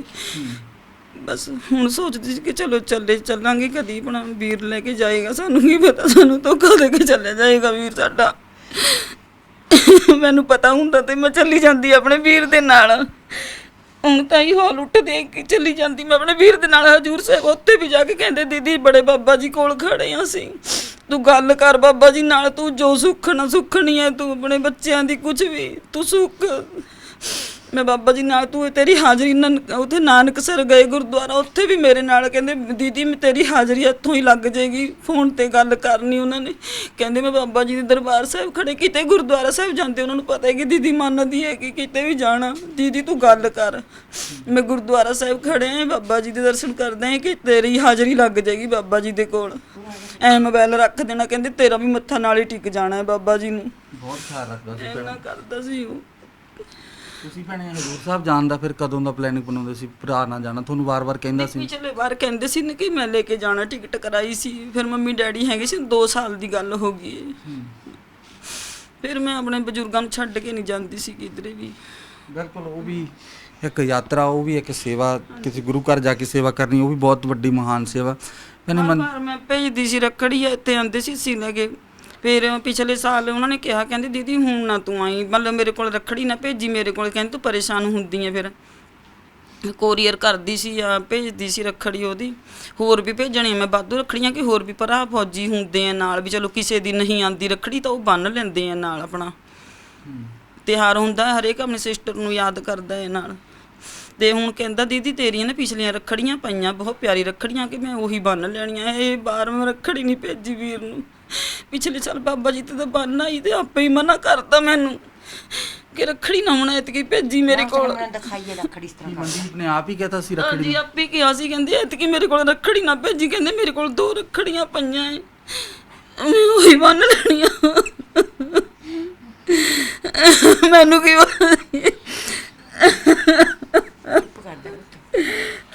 ਮੈਂ ਤਾਂ ਬੱਚਾ ਵਰਗਾ ਸੀ, ਮੈਂ ਤਾਂ ਬੜਾ ਮਾਨ ਸੀ ਉਹਨੂੰ। ਮੈਂ ਗੇਟ ਕੋਲ ਕਦੇ ਨਹੀਂ ਜਾ ਕੇ ਖੜਦੀ ਬਾਹਰ। ਮੇਰੇ ਵੀਰ ਨੇ ਜਦ ਮੇਰੇ ਕੋਲ ਆਉਣਾ ਉੱਥੋਂ ਤੇ ਮੈਂ ਗੇਟ ਕੋਲ ਖੜ ਜਾਣਾ, ਜਦੋਂ ਮੇਰਾ ਵੀਰ ਮੈਨੂੰ ਦਿਖਣਾ ਹਟ ਜਾਣਾ ਫਿਰ ਮੈਂ ਅੰਦਰ ਆਣਾ ਗੇਟ ਤੇ। ਮੈਂ ਤਾਂ ਗੋਦੀ 'ਚ ਲੈ ਕੇ ਇੰਨਾ ਪਿਆਰ ਕਰਨਾ, ਕਿਤੇ ਮੂੰਹ ਚੁੰਮਣਾ, ਇੰਨਾ ਮੂੰਹ ਦੇ ਨਾਲ ਮੂੰਹ ਲਾ ਕੇ ਬਾਰ-ਬਾਰ ਮੱਥਾ ਟੇਕੀ ਜਾਣਾ। ਛੋਟਾ ਸੀ ਮਨਦੀਪ? ਮੇਰੇ ਨਾਲ ਤਾਂ 14-15 ਸਾਲ ਫਰਕ ਸੀਗਾ। ਅਸੀਂ 5 ਭੈਣਾਂ ਹੋਈਆਂ ਸੀ ਨਾ, 2 ਤਾਂ ਮਰ ਗਈਆਂ ਸੀ ਤੇ ਅਸੀਂ 3 ਹੈਗੀਆਂ ਸੀ ਹੁਣ। ਹੱਥੀ ਚੱਕ ਕੇ ਪਾਲਿਆ? ਹਾਂਜੀ ਹੱਥੀ ਚੱਕ ਕੇ। ਮੈਂ ਕਹਿੰਦੀ ਸੁੱਖਾਂ ਸੁੱਕ ਕੇ ਪਾਲਿਆ ਸੀ। ਜਦੋਂ ਇਹ ਹੋਈ ਸੀ ਜਦ ਵੀ ਮੇਰੇ ਇੰਨੇ ਹੋਲ ਉੱਟੇ ਕਿ ਮਾਪੇ ਇਹ ਨਾ ਕਹਿਣ ਕਿ ਸਾਡੇ ਖਾਨੀ ਕਹੇ ਜੀ ਧੀ ਜੰਮੀਆਂ ਕਿ ਧੀਆਂ ਹੀ ਧੀਆਂ ਜੰਮਦੀਆਂ। ਵਾਹਿਗੁਰੂ ਕੋਲ ਇੰਨੀ ਅਰਦਾਸਾਂ ਬੇਨਤੀਆਂ ਕਰਨੀਆਂ ਕਿ ਵਾਹਿਗੁਰੂ ਮੇਰੀ ਸੁਣ ਤੂੰ ਕਿਧਰੋਂ। ਬਹੁਤ ਔਖੀ ਸੁਣੀ ਸੀ ਵਾਹਿਗੁਰੂ ਨੇ ਮੇਰੀ। ਮੈਨੂੰ ਇਹ ਨਹੀਂ ਪਤਾ ਸੀ ਕਿ ਨਾਮ ਤਾਂ ਐਡਾ ਕਮਾਣਾ ਹੈ, ਪਰ ਜਿਹਦੀ ਉਮਰ ਇਤਨੀ ਛੋਟੀ ਹੈ। ਬਿਲਕੁਲ ਛੋਟੀ ਉਮਰ 'ਚ ਵੱਡੀ ਮੈਂ ਕੁਰਬਾਨੀ। ਕਹਿੰਦੀ ਆ ਕਿ ਮੈਂ ਹੀ ਚੱਲੇ ਜਾਣਾ ਸੀ ਕੀਰਤਪੁਰ ਸਾਹਿਬ ਗਏ ਕਿ ਵੀਰ ਤੂੰ ਮੇਰੇ ਫੁੱਲ ਪਾਣ ਆਣਾ ਸੀ, ਤੂੰ ਮੈਨੂੰ ਤੋਰਦਾ ਕਿ ਮੈਨੂੰ ਕਿੱਥੋਂ ਇਹ ਕੰਮ ਕਰਾਏ ਮੇਰੇ ਕੋਲੋਂ। ਜਾਂ ਮੈਂ ਵੱਡਾ ਭਰਾ ਹੁੰਦਾ ਤਾਂ ਫੇਰ ਵੀ ਕਰ ਦਿੰਦਾ, ਤੇ ਮੈਂ ਤਾਂ ਸਿਸਟਰ ਆ ਉਹਦੀ। ਮੈਂ ਤਾਂ ਆਪੇ ਪਰੇਸ਼ਾਨ ਆ ਇਤਨੀ ਜ਼ਿੰਦਗੀ ਤੋਂ ਆਪਣੀ ਤੋਂ। ਆਏ ਛੁੱਟਿਆ ਵੀਰ ਜੀ ਦੋ ਵਾਰੀ ਤਾਂ ਛੁੱਟੀ ਸਾਡੇ ਕੋਲ ਤਾਂ ਦੋ ਤਿੰਨ ਦਿਨ ਸਾਨੂੰ ਤਾਂ ਜਿਹੜੇ ਪਤਾ ਲੱਗ ਜਾ ਗੇਟ ਕਮਰੇ ਬੁਲਟ ਬੋਲ ਜਾਣਾ ਵੀ ਅਮਨਦੀਪ ਆ ਅੱਜ ਪਏ ਦੱਸਣਾ। ਕਈ ਵਾਰੀ ਚੰਡੀਗੜ੍ਹ ਜਾਣਾ ਤਾਂ ਉਹਨਾਂ ਨੇ ਜਦ ਵੀ ਜਾਂਦੇ ਪਹਿਲਾਂ ਮੇਰੇ ਪਾਸ ਨੂੰ ਹੋ ਕੇ ਜਾਣਾ, ਦੀਦੀ ਮੈਂ ਪਹੁੰਚ ਰਿਹਾ। ਆਂਦਾ ਵੀ ਜਾਂਦਾ ਵੀ ਮੇਰੇ ਪਾਸ ਨੂੰ ਸਹੁਰੇ ਉਸਕੇ ਬੰਨੂ ਉੜਕਾ ਨਹੀਂ ਉੜਕੇ ਤਾਂ ਵੀ ਮਾਰੇ ਪਾਸ ਨੂੰ ਹੋਗਾ ਫਿਰ ਜਾਣਾ, ਉੱਥੀ ਨੂੰ ਹੋ ਕੇ ਆਣਾ ਮਾਰੇ ਪਾਸ ਨੂੰ। ਕਦੇ ਉਹ ਨਹੀਂ ਹੋਣੀ ਵੀ ਲਵੇ ਨੂੰ ਲੰਘ ਗਿਆ। ਬਿਲਕੁਲ ਭੈਣੇ, ਭੈਣਾਂ ਤੇ ਭਰਾਵਾਂ ਦੀ ਜਿਹੜੀ ਸਾਹਾਂ ਦੀ ਸਾਂਝ ਹੁੰਦੀ ਆ, ਬਹੁਤ ਦੁੱਖ ਆ ਸਾਨੂੰ ਵੀ ਬੇਹੱਦ। ਬੇਸ਼ੱਕ ਮਨਦੀਪ ਨੂੰ ਅਸੀਂ ਵਾਪਸ ਨਹੀਂ ਮੋੜ ਸਕਦੇ, ਪਰ ਉਸ ਦੀ ਜਿਹੜੀ ਯਾਦ ਆ ਹਮੇਸ਼ਾ ਜੁੜੀ ਰਹਿਣੀ ਹੈ। ਤਾਂ ਮਨਦੀਪ ਦੀ ਮਾਤਾ ਸਾਡੇ ਨਾਲ ਆ। ਮਾਂ, ਬਾਪੂ ਇਸ ਜਹਾਨ ਤੋਂ ਚਲਾ ਗਿਆ, 18 ਸਾਲ ਹੋ ਗਏ ਸੀ, ਦੁੱਖ ਕੁਛ ਘੱਟ ਹੋਇਆ ਸੀ। ਮਨਦੀਪ ਨੇ ਸਾਰੇ ਦੁੱਖ ਭੁਲਾਤੇ ਸੀ, ਆਪਣੇ ਮੋਢਿਆਂ ਤੇ ਜ਼ਿੰਮੇਵਾਰੀ ਚੱਕ ਲਈ ਸੀ। ਬਹੁਤ ਪਿਆਰਾ ਪੁੱਤ ਤਾਂ, ਬਹੁਤ ਲਾਡਲਾ ਤਾਂ। ਉਸ ਨੂੰ ਵੀ ਮੈਂ ਬਹੁਤ ਪਿਆਰੀ ਥੀ। ਜਿਹਨੂੰ ਦੁੱਧ ਦੀਏ ਕਰਦੇ ਛੁੱਟੀ ਆਇਆ ਵਾ दौड़े बैठ के मैं जाता मां झूठा कर दे। सवेरे उठा था पहला मैंने जफ्फी पै का प्यार कर का गोडे हथ लगा मुँह चुम का फिर हुआ कुछ करा था। जो कहा था मेरी रब वर्गी माँ है। ते मैं ऐसा सोना पुत जब मैं इतना लैक कोई मैनू नशा पत्ता नहीं लगन दिया, मड टोली मैं नहीं बैठने दिया। हाँ ऐसा तो न मैं लैक बनाया। माँ दुनिया धन धन कर रही है, कर भी रही है। कई बारी मैं बाहर जाऊँगी धर्मशाला पासे एक परां का बजुर्ग बैठा, वो मैनू रल गया पल्ला पुल्ला करे तो पहला घुंड कड्ढा ते मैं उन्होंने कहा कहा भाई, मैं कहा जी हाँ भाई। कहा बाप तो क्या था, इसका बाप भी बहुत शरीफ था, उन्हें कदे गाल गूल नहीं किसी ने दी थी, किसी का कदे खेत में नुकसान नहीं करा था, वो किसी की चीज़ लेकर राजी नहीं था, यो भी खुश नहीं था किसी की चीज़ लेकर। कहा भाई बहुत अच्छा तेरे संस्कार दिए वे तो। कहा धन धन हुआ इतना लैक पुत। धर्मशाला पास जितने बंदे मां छुट्टी आवेगा सबके पैरी हथ लैका जाएगा। सब तीमियां नू कोई खेत में धार कढ़न जा रही है, भी मोटरसाइकिल लेकर जा रहा है। हाँ आंटी कहाँ जा रही है, धार कढ़न जा रही है पुत। आ जा फिर बैठ मोटरसाइकिल पर तो कद तक पहुँचेगी। ऐसा पुत रब ने दिया, इतना लैक दिया जिसका कोई अंत नहीं। बहुत प्यार करा था हैं। जिस दिन इसके डैडी ने चंडीगढ़ ले गए पटियाले ते बीमार होया हैं, गिर गया यो, कहने लगा महापुत क्या हुआ तो डैडी मुक गया कह रहे हैं। बहुत देर होश नहीं आई, जदी जदी उसका सौरा पहुंच गया। महा उसने कहा क्या हुआ, मैं कहा जी यो नवी थर्मोसा खुलती नहीं, मैनू पता नहीं पानी पुनी कहा। मैं तो ही भी आई हूँ चंडीगढ़ पीजी है उस चंडी मंदिर कमांड में। बस फिर मैं उन्होंने कहा, मैं कहा एक वीर दई रब्बा मेरी सारी उम्र दे मापे। मैं बिल्कुल नहीं उसके सामने रोई भाई भी किस तरह रोई करा। उन्हें पूरा दिन ना चाह पानी रोटी खाया, हर ना उन्हें मैनू खान पीन दिया। वैसे अपने डैडी की चिंता में रहा। फिर संजय टाइम क्वार्टर करवान गया ना अपने वास्ता, वो अपना तो करवाया नहीं, उन्हें मेरा कर दिया, दोबारा करवा का आया। फिर उसके फिर रोई मैं बाहर निकल का, रज का रोई। इतना आया इतना मुँह मतों का। फिर मैं चुप करके बैठ गई। महा पुत मैंने तो तेरी लोड़ है। पुत की कबीलदारी ना बाप के गाल परमात्मा तो कदी ना पाई। बाप की कबीलदारी मैं छोटे छोटे मर्ज करा माँ बाप था, पर भैनों नूं भाई चाहिए हुआ। ये भी वो नहीं ना पता भी भाई मैनू कौन कंधा लावेगा पुत, मैनू पता है कौन मैनू आग नहीं देगा, कौन मेरा दुख पूछेगा। रोल गया पुत मैनू मेरे बुढ़ेपे नूं, मेरी बुढ़ापे की सोटी टूट गई। ये मैं कुछ कर नहीं सकती है, क्या करूँ। यो भी थी दुखिया, वह भी थी दुखिया, अग्गा मेरी नूं भी दुखिया होगी। छोटे छोटे मेरा पोता पोती है, बता जो कोई आवा यही तेरे मनदीप। हाँ नहीं मेरे मनदीप है। ये बोल के ਮਨਦੀਪ ਤਾਂ ਮਾਤਾ ਚਲੋ ਮਨਦੀਪ ਨੂੰ ਵਾਪਸ ਤਾਂ ਨਹੀਂ ਮੋੜ ਸਕਦੇ, ਪਰ ਪੁੱਤ ਗੱਭਰੂ ਹੋ ਚੱਲਿਆ, ਜਵਾਨ ਹੋ ਚੱਲਿਆ, ਇਹ ਵੀ ਮਨਦੀਪ ਹੀ ਆ। हाँ यही मेरा दुख पूछेगा, और कौन पूछेगा। बच्चा हाली तो यही रोका रोटी मंगा कर नहीं मंगता है। ਬਹੁਤ ਪਰਮਾਤਮਾ ਮਿਹਰ ਰੱਖੇ, ਜਲਦੀ ਵਿਚਾਰਾ ਗੱਭਰੂ ਹੋਵੇ, ਉਹ ਵੀ ਤੁਹਾਡਾ ਸਹਾਰਾ ਬਣੇ। ਮਾਤਾ ਤੁਸੀਂ ਇਕੱਲੇ ਧੰਨ ਨਹੀਂ ਹੋ, ਅਸੀਂ ਧੰਨ ਨਹੀਂ, ਅਸੀਂ ਤੁਹਾਨੂੰ ਸਲਾਮ ਵੀ ਕਰਦੇ ਹਾਂ। ਤੁਸੀਂ ਐਸੇ ਪੁੱਤਰ ਨੂੰ ਜਨਮ ਦਿੱਤਾ ਜਿਨ੍ਹਾਂ ਨੇ ਕਿੱਡਾ ਦੇਸ਼ ਦੁਨੀਆ 'ਚ ਨਾਮ ਵੀ ਰੋਸ਼ਨ ਕੀਤਾ, ਰਹਿੰਦੀ ਦੁਨੀਆ ਤੱਕ ਉਹਦਾ ਨਾਮ ਜਿਹੜਾ ਦਰਜ ਕੀਤਾ ਗਿਆ। ਮਾਣ ਮੱਤਾ ਤੁਹਾਡਾ ਪੁੱਤਰ ਪੂਰੇ ਪੰਜਾਬ ਦਾ ਪੁੱਤਰ ਹੋ ਕੇ, ਪੂਰੇ ਦੇਸ਼ ਦਾ ਪੁੱਤਰ ਹੋ ਕੇ ਉੱਭਰਿਆ। ਮਾਤਾ ਬਚਪਨ ਦੇ ਵਿੱਚ ਛੋਟਾ ਹੁੰਦਾ ਸੀ ਮਨਦੀਪ, ਕੀ ਕਹਿੰਦਾ ਹੁੰਦਾ ਸੀ? ਮਾਂ ਲਾੜ ਲੜਾਉਂਦੀ ਸੀ, ਮਨਦੀਪ ਕੀ ਕਹਿੰਦਾ ਹੁੰਦਾ ਸੀ ਮਾਂ ਨੂੰ? कदे कदे उन्होंने क्या कहता है शकुंतला तो कहाँ चली गई, मेरा नौ लेगा हाक मारा था। कदे कदे कुछ कहता मन लाडला बहुत था, सारी गली के धर्मशाला में सब आदमी चक्का थे इसनो, कुछ इसके डैडी की सिफत करके बहुत प्यार कराते इसका। हाँ बस कभी कुछ कही करा था, कभी कुछ कही करा था, है बहुत प्यार करा था। क्या अंत है यो पुत नहीं मन भी कभी मिलने का दुनिया के ऊपर। ਮਾਤਾ ਜਦੋਂ ਫੌਜ ਦੇ ਵਿੱਚ ਭਰਤੀ ਹੁੰਦਾ ਮਨਦੀਪ, ਉਦੋਂ ਮਾਂ ਨੂੰ ਕੀ ਕਹਿੰਦਾ? ਮਾਂ ਮੈਂ ਫੌਜ 'ਚ ਭਰਤੀ ਹੋ ਜਾਵਾਂਗੀ ਨਾ। हाय, जिस टाइम ये फौज में भर्ती होया चतर लिख लो कि जिदन यो गया भी है ना, उदन यो अपने डैडी नु गैल नहीं लेकर गया, चापड़ते मुंडा गया इसकी गैल।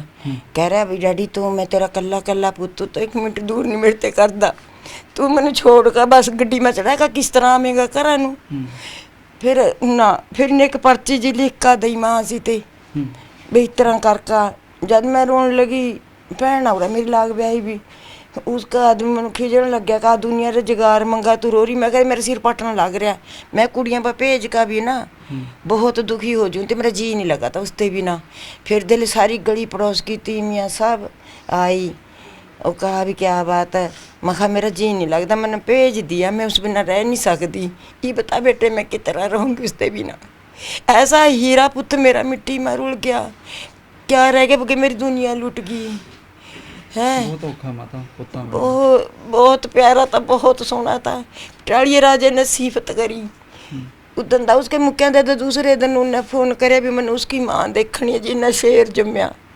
उसके बाद फिर चौथा पंजमा फिर उसने वीडियो कॉल कराई इसने मदन ने। फिर उन्हें मदन फिर उसने कहा बेबे कहा पुत था दुनिया जम्मा दुनिया मर रही है, कहा पर तेरा शेर पुत ने तो कहा दो दुआ के सिर पड़ा पड़ा का मार दिया, ऐसा सूरमा पुत नहीं मेरा शेर था। मैं नहीं कहूँ मनदीप कहता मैं तो मेरा शेर कहूँगा भी दुनिया के माँ भी भगत सिंह है या हजे, यो मेरा भगत सिंह भगती ले गया दुनिया के ऊपर। ते बड़ा जोधा पुत जम्या था, शेर पुत जम्या। मैं नहीं कह सकूँ कभी क्या खुदा आप भी कैप्टन है ना पटालिया राजा, इन्हें बहुत शोभा करी उसकी। हर सारा गांव शोभा, पूरा गांव रोया। कोई ना 5 साल का 50 साल का 100 साल का उसकी माजल ना चार पासिया पूरा गाँव नहीं माता, पूरा ਪਿੰਡ ਨਹੀਂ, ਪੂਰਾ ਪੰਜਾਬ ਰੋਇਆ, ਪੂਰਾ ਦੇਸ਼ ਰੋਇਆ ਮਨਦੀਪ ਹੁਣਾਂ ਦੀ ਸ਼ਹਾਦਤ ਜਿੱਦੇ ਹੋਈ ਹੈ। ਮਾਤਾ ਮਨਦੀਪ ਹੁਣਾਂ ਦੀ ਕੋਈ ਯਾਦਗਾਰ ਬਣਾਉਣ ਵਾਸਤੇ ਜਾਂ ਕੋਈ ਸਭ ਤੋਂ ਇਸ ਤਰ੍ਹਾਂ ਦੀ ਚੀਜ਼ ਬਣਾਉਣ ਵਾਸਤੇ ਵੀ ਜਿਹੜੀ ਮਨਦੀਪ ਦੀ ਹਮੇਸ਼ਾ ਯਾਦ ਜੁੜੀ ਰਵੇ, ਕੀ ਚੀਜ਼ ਇਸ ਤਰ੍ਹਾਂ ਦੀ ਬਣਾਉਣੀ ਚਾਹੁੰਦੇ? बना रहे हैं भाइयों मंत्री बना रहे हैं मदन हूँ ना, बाहर मुरा दरवाजा बनावेंगे स्कूल को, अरदास करेंगे स्कूल में नाम रख दिया। ये भी पता नहीं, हाँ बहुत कर रहे हैं जो उन्होंने करना भी। धर्मशाला ने कह गए हैं भी हट का इसकी पैलेस बना देंगे जड़े लाग लाग इसकी जगह। उस दिन भाई सारे पिंड के माँ सफाइयाँ करो 2 बजे तक जैसी मशीन चली। ਸਫਾਈਆਂ ਅੱਜ ਵੀ ਕਰੀ ਜਾਂਦੇ ਮਾਤਾ, ਅਸੀਂ ਦੇਖਿਆ ਕੱਲ ਨੂੰ ਭੋਗ ਆ, ਬਹੁਤੇ ਸੱਜਣਾਂ ਨੂੰ ਨਹੀਂ ਪਤਾ ਕਿ ਭੋਗ ਕਿੱਥੇ ਆ। ਪਰ ਮਨਦੀਪ ਦੇ ਸਕੂਲ ਦੀ ਗੱਲ ਕਰਦੇ ਆ, ਇੱਕ ਜਿਹੜਾ ਮਨਦੀਪ ਦੇ ਨਾਂ ਤੇ ਗੇਟ ਉਸਾਰਨ ਦੀ ਗੱਲ ਕਰਦੇ ਆ, ਇੱਕ ਪੈਲਸ ਦੀ। ਮਨਦੀਪ ਦੇ ਇੱਕ ਯਾਦਗਾਰ ਜਿਵੇਂ ਉਹਨਾਂ ਦਾ ਕੋਈ ਸਟੈਚੂ ਬੁੱਤ ਜਾਂ ਕੋਈ ਹੋਰ ਇਸ ਤਰ੍ਹਾਂ ਦੀ ਯਾਦਗਾਰ शीशे में लाकर ना उथे अपने गेट पास वहाँ जहाँ आप अंदर बड़ा सीड़ उथे कहा, मैं कहा था भी उसकी यादगार जे खेड़े पर बनवा दें तो ठीक है, वहाँ कोई दुश्मन ना भन दे। कह रहा है इनू कहाँ भी जो से नौजवान पार्टी भी इनकी ड्यूटी लावेंगे भी कोई कुछ न शीशे के मां जरूर का गेट पर लावेंगे। जो कोई ब्याह करे शादी करे कुछ भी करे इसनू सलाम देकर मत्था पहला इसनू टेके, गुरुद्वारे में बाद में गुरुद्वारे के माँ भी इसकी लाई जाएगी। गुरुद्वारे में भी, ਗੁਰਦੁਆਰੇ 'ਚ ਤਸਵੀਰ ਲਾਉਣੀ ਹੈ ਜਾਨੀ। हाँ गुरुद्वारे में भी ला, गुरुद्वारे में तो इनके कहाँ चाह रही हैं कि लग रही हैं 4 चफेरा। अच्छा कह रहे हैं कन्नौर वाला जो सा कॉलेज है वो भी मनदीप के नाम कर रहे हैं। कहा पता नहीं भाई क्या क्या करेंगे, मेरा तो चला गया। ਮਾਤਾ ਤੁਹਾਡੇ ਤੋਂ ਕਿਤੇ ਆ ਕੇ ਪੁੱਛਿਆ ਕਿ ਤੁਸੀਂ ਕੀ ਚਾਹੁੰਦੇ ਹੋ ਮਨਦੀਪ ਦੇ ਨਾਂ ਤੇ, ਕੀ ਬਣਾਈਏ, ਕੀ ਦਈਏ, ਕੀ ਕਰੀਏ? ਬੱਚੇ ਵੀ ਨਿਆਣੇ ਆ, ਤੁਹਾਡੇ ਤੋਂ ਪੁੱਛਿਆ ਕਿ? हाँ पूछा तो है, मैं तो कह दे भी जो थारी मर्जी। ਵੀਰ ਮਨਦੀਪ ਦਾ ਭਾਂਜਾ ਗੁਰਪ੍ਰੀਤ ਸਿੰਘ ਵੀ ਸਾਡੇ ਨਾਲ ਹੈ। ਇਹ ਵੀ ਉਸੇ ਦਿਨ ਤੋਂ ਇੱਥੇ ਠਹਿਰਿਆ ਹੋਇਆ, ਦਿੱਲੀ ਤੋਂ ਇੱਥੇ ਆਇਆ। ਪਰਿਵਾਰ ਸਦਮੇ 'ਚ ਆ, ਪਰਿਵਾਰ ਕੋਈ ਖੁੱਲ੍ਹ ਕੇ ਗੱਲ ਨਹੀਂ ਕਰ ਰਿਹਾ, ਸਿਰਫ ਪਰਿਵਾਰ ਮਨਦੀਪ ਨੂੰ ਯਾਦ ਕਰ ਰਿਹਾ, ਉਸ ਦੀਆਂ ਪੁਰਾਣੀਆਂ ਯਾਦਾਂ, ਬਚਪਨ ਦੀਆਂ ਗੱਲਾਂ ਸਾਰੀਆਂ। ਮਨਦੀਪ ਕਿੱਦਾਂ ਕੀ ਗੱਲਬਾਤ ਕਰਦਾ ਸੀ, ਕਿਵੇਂ ਫੋਨ ਕਰਦਾ ਸੀ, ਕੀ ਆਉਣ ਜਾਣ ਦੀਆਂ ਗੱਲਾਂ ਕਰਦਾ ਸੀ, ਕੀ ਪਰਿਵਾਰਕ ਗੱਲਾਂ ਕਰਦਾ ਸੀ। ਪਰਿਵਾਰ ਸਿਰਫ ਇਹ ਗੱਲਾਂ ਕਰ ਰਿਹਾ, ਸਦਮੇ 'ਚ ਆ, ਪਰਿਵਾਰ ਨੂੰ ਕੁਝ ਵੀ ਪਤਾ ਨਹੀਂ ਲੱਗ ਰਿਹਾ। ਪਰ ਗੁਰਪ੍ਰੀਤ ਸਾਡੇ ਨਾਲ ਆ। ਗੁਰਪ੍ਰੀਤ ਪਰਿਵਾਰ ਦੇ ਤੁਸੀਂ ਨੇੜੇ ਹੋ, ਬਹੁਤ ਦੁੱਖ ਹੈ। ਦੁੱਖ ਜਿਹੜਾ ਇਹ ਕਦੇ ਵੀ ਇਹ ਜਿਹੜਾ ਘਾਟਾ ਪੂਰਾ ਨਹੀਂ ਕੀਤਾ ਜਾ ਸਕਦਾ, ਪਰ ਤੁਹਾਡਾ ਮਾਮਾ ਸੀ। ਮਾਣ ਹੈ ਸਾਰਿਆਂ ਨੂੰ, ਪੰਜਾਬ ਨੂੰ, ਦੇਸ਼ ਦੁਨੀਆ 'ਚ ਜਿੱਥੇ ਵੀ ਪੰਜਾਬੀ ਵਸਦੇ ਮਾਣ ਮਹਿਸੂਸ ਕਰਨਗੇ। ਸਾਡੇ ਭਾਰਤੀਆਂ ਨੂੰ ਪੂਰਾ ਮਾਣ ਹੈ। ਤੁਸੀਂ ਕੀ ਚਾਹੁੰਦੇ ਹੋ ਕਿ ਮਾਮੇ ਦੇ ਨਾਂ 'ਤੇ ਕੀ ਐਸੀ ਚੀਜ਼ ਉਸਾਰੀ ਜਾਵੇ ਜਾਂ ਐਸੀ ਕੋਈ ਯਾਦਗਾਰ ਬਣਾਈ ਜਾਵੇ ਜੋ ਰਹਿੰਦੀ ਦੁਨੀਆ ਤੱਕ ਇੱਕ ਯਾਦਗਾਰ ਬਣੇ? ਸਰ ਮੈਥੋਂ ਸਿਰਫ ਏਜ 'ਚ 7-8 ਸਾਲ ਬੜੇ ਸੀਗੇ, ਬਟ ਮੇਰੇ ਲਈ ਉਹ ਸਿਰਫ ਮੰਮਾ ਜੀ ਨਹੀਂ ਸੀ। ਮੇਰੇ ਫਾਦਰ ਸਾਹਿਬ ਐਕਸਪਾਇਰ ਹੋ ਗਏ ਸੀ ਜਦੋਂ ਮੈਂ ਛੋਟਾ ਸੀ, 7-8 ਸਾਲ ਦਾ। ਮੇਰੇ ਲਈ ਉਹ ਫਾਦਰ ਸਾਹਿਬ ਸੀਗੇ। ਮੈਨੂੰ ਹਰ ਇੱਕ ਚੀਜ਼ 'ਚ ਜਿੱਥੇ ਵੀ ਗਾਈਡੈਂਸ ਦੀ ਲੋੜ ਹੁੰਦੀ ਉਹ ਦੱਸਦੇ ਸੀ, ਕਿਉਂਕਿ ਉਹਨਾਂ ਦਾ ਐਕਸਪੀਰੀਅੰਸ ਸੀਗਾ ਲਾਈਫ ਦਾ। ਉਹਨਾਂ ਨੇ ਸਾਰੀ ਜ਼ਿੰਮੇਵਾਰੀਆਂ, ਮੈਨੂੰ ਉਹਨਾਂ ਦੇ ਹੁੰਦੇ ਹੋਏ ਕੋਈ ਟੈਨਸ਼ਨ ਨਹੀਂ ਸੀ ਸਰ। ਤਾਂ ਮੇਰੇ ਲਈ ਤਾਂ ਸਭ ਕੁਝ ਹੋਈ ਸੀ, ਇਸ ਪਰਿਵਾਰ ਲਈ, ਮੇਰੇ ਪੂਰੀ ਫੈਮਿਲੀ ਸਭ ਕੁਝ ਹੋਈ ਸੀ। ਉਹਨਾਂ ਨੇ ਸਰ ਸਭ ਤੋਂ ਬੜੀ ਸ਼ਹਾਦਤ ਦਿੱਤੀ ਸਰ, ਜੋ ਇੱਕ ਧਰਮ ਹੁੰਦਾ ਬੰਦੇ ਦਾ, ਜੋ ਕਹਿੰਦੇ ਆ ਨਾ ਅਸੀਂ ਸਿੱਖਾਂ ਦਾ ਕੁਰਬਾਨੀਆਂ ਦਾ ਸਰ ਇਤਿਹਾਸ ਹੈ, ਉਹਨਾਂ ਨੇ ਅੱਜ ਵੀ ਪ੍ਰੂਫ ਕਰਕੇ ਦਿਖਾਇਆ ਸਰ। ਇਸ ਤੋਂ ਜ਼ਿਆਦਾ ਇੱਕ ਇਨਸਾਨ ਕੁਝ ਨਹੀਂ ਸਰ ਕਰ ਸਕਦਾ ਆਪਣੇ ਦੇਸ਼ ਲਈ, ਆਪਣੀ ਮਿੱਟੀ ਲਈ, ਆਪਣੀ ਕੌਮ ਲਈ ਸਰ। ਬਟ ਸਰ ਉਹਨਾਂ ਦੇ ਜਾਣ ਪਿੱਛੇ ਹੁਣ ਇਸ ਪਰਿਵਾਰ ਦਾ ਕੋਈ ਸਹਾਰਾ ਨਹੀਂਗਾ ਸਰ, ਉਹ ਇਕੱਲੇ ਸੀਗੇ ਸਰ। ਮੈਂ ਉਹੀ ਪੁੱਛ ਰਿਹਾ ਕਿ ਸਹਾਰਾ ਕੌਣ ਬਣੂਗਾ, ਬਾਂਹ ਕੌਣ ਫੜੂ ਪਰਿਵਾਰ ਦੀ? ਘਰ ਦੇ ਹਾਲਾਤ ਮਾੜੇ ਆ, ਨੌਕਰੀ ਦੀ ਗੱਲ ਹੋ ਗਈ, ਇਹਨਾਂ ਨੂੰ ਜੋ ਮਾਣ ਭੱਤਾ ਦੇਣ ਦੀ ਗੱਲ ਹੋ ਗਈ, ਪਰ ਇਹਦੇ ਨਾਲ ਕੋਈ ਲੰਮੀ ਜ਼ਿੰਦਗੀ ਨਹੀਂ ਚੱਲ ਸਕਦੀ। ਅੱਜ ਪਰਿਵਾਰ ਦੇ ਕੁਛ ਹੱਥ ਲੱਗਿਆ, ਪਰਿਵਾਰ ਕੋਲ ਕੁਛ ਆਇਆ, ਪਰਿਵਾਰ ਨੂੰ ਕੁਛ ਮਿਲਿਆ? ਸਰ ਦੇਖੋ, ਹਜੇ ਤੁਹਾਨੂੰ ਪਤਾ ਹੈ ਕਿ ਸਾਰੇ ਲੋਕ ਆ ਵੀ ਰਹੇ ਨੇ, ਪੋਲੀਟੀਸ਼ੀਅਨਸ ਵੀ ਆ ਰਹੇ ਨੇ, ਬਥੇਰੇ ਲੋਕ ਆ ਰਹੇ ਨੇ ਸਰ, ਕਹਿ ਵੀ ਰਹੇ ਨੇ ਕਿ ਹਾਂ ਅਸੀਂ ਇਹ ਕਰ ਦਾਂਗੇ, ਅਸੀਂ ਉਹ ਕਰ ਦਾਂਗੇ। ਬਟ ਸਰ ਹਲੇ ਫਾਈਨਲਾਈਜੇਸ਼ਨ ਕੁਝ ਨਹੀਂ ਹੋਇਆ ਸਰ। ਫਾਈਨਲ ਕਮਿਟਮੈਂਟ ਕਰ ਰਹੇ ਨੇ, ਅਸੀਂ ਮਨਾ ਨਹੀਂ ਕਰਦੇ ਸਰ, ਸਾਨੂੰ ਦਿਲਾਸਾ ਦੇ ਰਹੇ ਨੇ, ਬਟ ਹਜੇ ਪੱਕੇ ਤੌਰ 'ਤੇ ਸਰ ਕੁਝ ਹੋਇਆ ਨਹੀਂ। ਕਹਿੰਦੇ ਨੇ ਕਿ ਅਸੀਂ ਕਰ ਦਾਂਗੇ ਸਰ, ਇਹ ਹੈ ਕੰਡੀਸ਼ਨ। ਹੋਣਾ ਕੀ ਚਾਹੀਦਾ? ਸਰ ਦੇਖੋ, ਮੈਂ ਤੁਹਾਨੂੰ ਦੱਸਦਾ ਕਿ ਇਕੱਲਾ ਬੰਦਾ ਸੀਗਾ ਸਰ, ਸਾਰਾ ਕੁਝ ਉਸੇ 'ਤੇ ਡਿਪੈਂਡ ਸੀਗਾ ਸਰ। ਪਹਿਲਾ ਸੁਪਨਾ ਸੀ ਸਰ ਉਹਨਾਂ ਦਾ ਕਿ ਬੱਚਿਆਂ ਦੀ ਸਰ ਪੜ੍ਹਾਈ। ਤੁਸੀਂ ਆਪ ਵੇਖਿਆ ਸਰ, ਤੁਸੀਂ ਉੱਥੋਂ ਐਂਟਰ ਕੀਤਾ ਘਰ ਦੇ ਵਿੱਚ ਸਰ, ਸਰ ਸਾਰਾ ਘਰ ਕੱਚਾ ਹੈ ਸਰ। ਕਿ ਉਹਨਾਂ ਦੀ ਸਰ 22 ਸਾਲ ਦੀ ਜੋਬ ਹੋ ਗਈ, ਉਹ ਬਣਾ ਸਕਦੇ ਸੀ ਸਰ, ਬਟ ਉਹਨਾਂ ਨੇ ਸੋਚਿਆ ਨਹੀਂ, ਮੇਰੀ ਪਹਿਲੀ ਪ੍ਰਾਇੋਰਟੀ ਹੈ ਮੇਰੇ ਬੱਚਿਆਂ ਦੀ ਪੜ੍ਹਾਈ ਸਰ। 10 ਸਾਲ ਦਾ ਮੁੰਡਾ ਹੈ ਸਰ, 15 ਸਾਲ ਦੀ ਗੁੜੀਆ ਹੈ, ਤਾਂ ਸਰ ਪਹਿਲੀ ਸਿਕਿਉਰਿਟੀ ਸਾਨੂੰ ਸਰ ਇਹਨਾਂ ਦੀ ਐਜੂਕੇਸ਼ਨ ਦੀ ਚਾਹੀਦੀ ਹੈ ਸਰ ਗਵਰਨਮੈਂਟ ਤੋਂ। ਪਹਿਲੀ ਮੈਂ ਫਾਈਨੈਂਸ਼ੀਅਲ ਮੰਗ ਪਹਿਲੇ ਤੌਰ ਤੇ ਨਹੀਂ ਸਰ ਰੱਖ ਰਿਹਾ, ਪਹਿਲੀ ਹੈ ਇਹਨਾਂ ਦੀ ਐਜੂਕੇਸ਼ਨ। ਉਹ ਉਹਨਾਂ ਦਾ ਸੁਪਨਾ ਸੀ ਸਰ ਕਿ ਮੈਂ ਆਪਣੇ ਬੱਚਿਆਂ ਨੂੰ ਆਪਣੇ ਤੋਂ ਅੱਗੇ ਲੈ ਕੇ ਜਾਣਾ ਚਾਹੁੰਦਾ। ਦੂਜੀ ਸਰ ਤੁਹਾਨੂੰ ਪਤਾ ਹੈ ਕੋਈ ਵੀ ਘਰ ਹੈ ਸਰ ਚੱਲਦਾ ਸਰ ਪੈਸੇ ਨਾਲ ਚੱਲਦਾ ਸਰ, ਉਨੀ ਦੇ ਜੋਬ ਤੇ ਡਿਪੈਂਡ ਸੀਗਾ ਸਰ। ਜ਼ਮੀਨ ਜਾਇਦਾਦ ਸਰ ਹੈਗੀ ਨਹੀਂ, ਸਿਰਫ ਉਹਨਾਂ ਦੀ ਸਰ ਸੈਲਰੀ ਸੀਗੀ। ਤਾਂ ਦੂਜੇ ਤੌਰ ਤੇ ਸਰ ਕਿਉਂਕਿ ਇਹਨਾਂ ਨੇ ਵੀ ਆਪਣਾ ਜੀਵਨ ਯਾਪਨ ਕਰਨਾ ਸਰ, ਮਾਮੀ ਜੀ ਨੇ, ਇਹਨਾਂ ਦੀ ਜੋਬ ਦਾ ਸਰ ਹੋਣਾ ਚਾਹੀਦਾ ਹੈ ਤਾਂ ਕਿ ਇਹ ਵੀ ਸਰ ਥੋੜਾ ਬਾਹਰ ਨਿਕਲਣਗੇ। ਥੋੜਾ ਜਿਹਾ ਇਹਨਾਂ ਦਾ ਹੋ ਸਕਦਾ ਸਰ 5-4% ਹੀ ਦੁੱਖ ਕਮ ਹੋ ਜਾਏ ਸਰ। ਸਾਰੀ ਲਾਈਫ ਪਈ ਹੈ ਸਰ ਇਹਨਾਂ ਦੀ, ਨਾਲ ਥੋੜੀ ਹੈਲਪ ਹੋ ਜੂਗੀ ਸਰ। ਬੱਚਿਆਂ ਨੂੰ ਵੀ ਸਰ ਆਪਣਾ ਬਿਹਤਰ ਤਰੀਕੇ ਨਾਲ ਪੜ੍ਹਾ ਸਕਦੇ ਆ ਸਰ, ਕਿਉਂਕਿ ਹੁਣ ਗਾਈਡ ਕਰਨ ਵਾਲਾ ਤਾਂ ਸਰ ਰਿਹਾ ਨਹੀਂਗਾ, ਸਪੋਰਟ ਕਰਨ ਵਾਲਾ ਸਰ ਹੁਣ ਤਾਂ ਇਹਨਾਂ ਤੇ ਡਿਪੈਂਡ ਹੈ ਸਰ। ਤਾਂ ਦੂਜੀ ਸਰ ਇਹਨਾਂ ਦੀ ਜੋਬ ਦਾ ਹੋਣਾ ਚਾਹੀਦਾ ਹੈ ਸਰ। ਇਹ ਦੋ ਡਿਮਾਂਡ ਸਰ ਸਭ ਤੋਂ ਪਹਿਲਾਂ। ਤੀਜਾ ਸਰ ਗਵਰਨਮੈਂਟ ਦੇ ਜਿਹੜੇ ਆਪਣੇ ਰੂਲ ਰੈਗੂਲੇਸ਼ਨ ਹੁੰਦੇ ਨੇ ਸਰ, ਫਾਈਨੈਂਸ਼ੀਅਲ ਹੈਲਪ ਉਹ ਕਰਦੇ ਨੇ, ਉਹ ਉਹਨਾਂ ਨੂੰ ਸਰ ਕਰਨੀ ਚਾਹੀਦੀ ਹੈ। ਬਾਕੀ ਕੈਪਟਨ ਸਾਹਿਬ ਨੇ ਸਰ ਕਿਹਾ ਵੀ ਹੈ ਕਿ ਹਾਂ ਅਸੀਂ ਜੋ ਸੰਭਵ ਮਦਦ ਹੋਏਗੀ ਉਹ ਕਰਾਂਗੇ। ਬਿਲਕੁਲ ਜੀ, ਕੈਪਟਨ ਸਾਹਿਬ ਨੂੰ ਜ਼ਰੂਰ ਮਦਦ ਕਰਨੀ ਚਾਹੀਦੀ ਹੈ। ਜੇ ਉਹਨਾਂ ਨੇ ਕਿਹਾ ਤਾਂ ਅਸੀਂ ਵੀ ਉਮੀਦ ਕਰਦੇ ਹਾਂ ਕੈਪਟਨ ਸਾਹਿਬ ਜ਼ਰੂਰ ਤੁਹਾਡੀ ਮਾਲੀ ਮਦਦ, ਹਰ ਤਰ੍ਹਾਂ ਦੀ ਬੱਚਿਆਂ ਦੀ ਪੜ੍ਹਾਈ, ਹਰ ਤਰ੍ਹਾਂ ਦੀ ਮਦਦ ਕਰਨਗੇ। ਕਿਉਂਕਿ ਕੈਪਟਨ ਸਾਹਿਬ ਨੇ ਖੁਦ ਫੋਨ ਲਾ ਕੇ ਉਹਨਾਂ ਦੀ ਧਰਮ ਪਤਨੀ ਨਾਲ ਗੱਲਬਾਤ ਕੀਤੀ। ਆਪਾਂ ਯਾਦਗਾਰ ਦੀ ਗੱਲ ਕਰਦੇ ਸੀ, ਯਾਦਗਾਰ ਕਿਸ ਤਰ੍ਹਾਂ ਦੀ ਉਸਾਰੀ ਜਾਵੇ? ਕੀ ਸਕੂਲ ਉਸਾਰਿਆ ਜਾਵੇ, ਕੀ ਗੇਟ ਉਸਾਰਿਆ ਜਾਵੇ, ਕੀ ਸਟੈਚੂ ਲਾਇਆ ਜਾਵੇ, ਕੋਈ ਸੜਕ ਦਾ ਨਾਮ ਰੱਖਿਆ ਜਾਵੇ, ਕੋਈ ਸਕੂਲ ਦਾ ਨਾਮ ਚੇਂਜ ਕੀਤਾ, ਕੀ ਕੀਤਾ ਜਾਵੇ?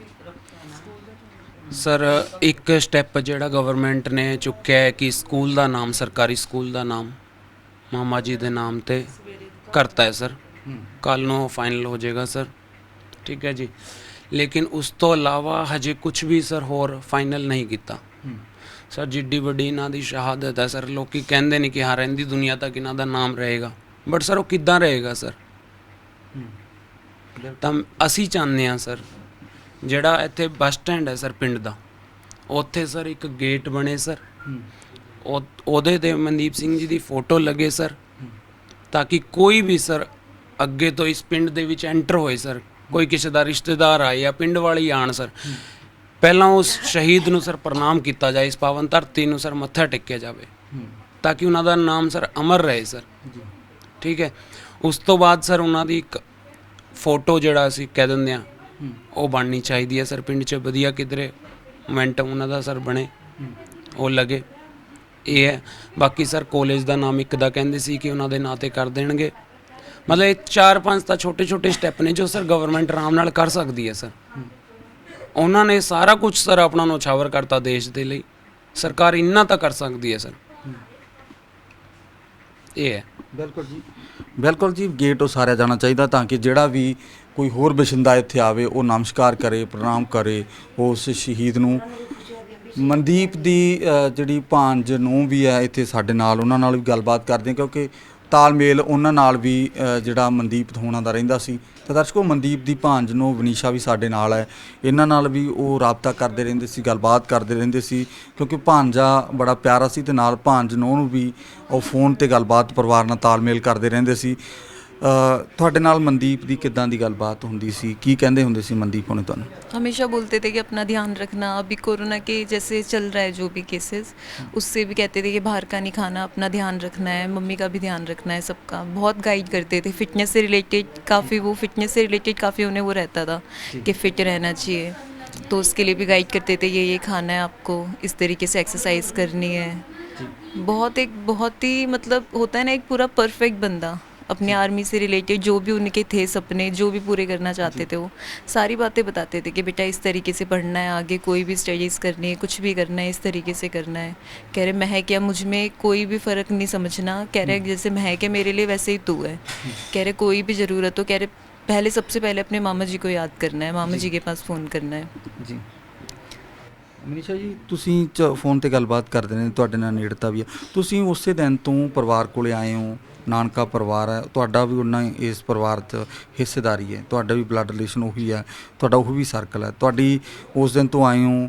ਕੀ ਹਾਲਾਤ ਕੀ ਨੇ ਪਰਿਵਾਰ ਦੇ, ਕਿਸ ਤਰ੍ਹਾਂ ਪਰਿਵਾਰ ਦੀ ਕੰਡੀਸ਼ਨ ਹੈ, ਕੀ ਜਿਹੜੇ ਲੀਡਰ ਆਉਂਦੇ ਨੇ, ਸਿਆਸੀ ਲੋਕ ਆਉਂਦੇ ਨੇ ਇੱਥੇ, ਹੋਰ ਜਿਹੜੇ ਅਧਿਕਾਰੀ ਆਉਂਦੇ ਨੇ, ਮੰਤਰੀ ਆਉਂਦੇ ਨੇ, ਸਭ ਆਉਂਦੇ ਨੇ, ਕੀ ਪਰਿਵਾਰ ਨੂੰ ਦਿਲਾਸਾ ਦਵਾਇਆ ਜਾ ਰਿਹਾ, ਕੀ ਕਿਹਾ ਜਾ ਰਿਹਾ? सर दिलासा देने के लिए तो सब आ रहे हैं, नो डाउट बहुत लोग आ रहे हैं, बहुत पब्लिक आ रही है, पॉलिटिशियंस भी आ रहे हैं।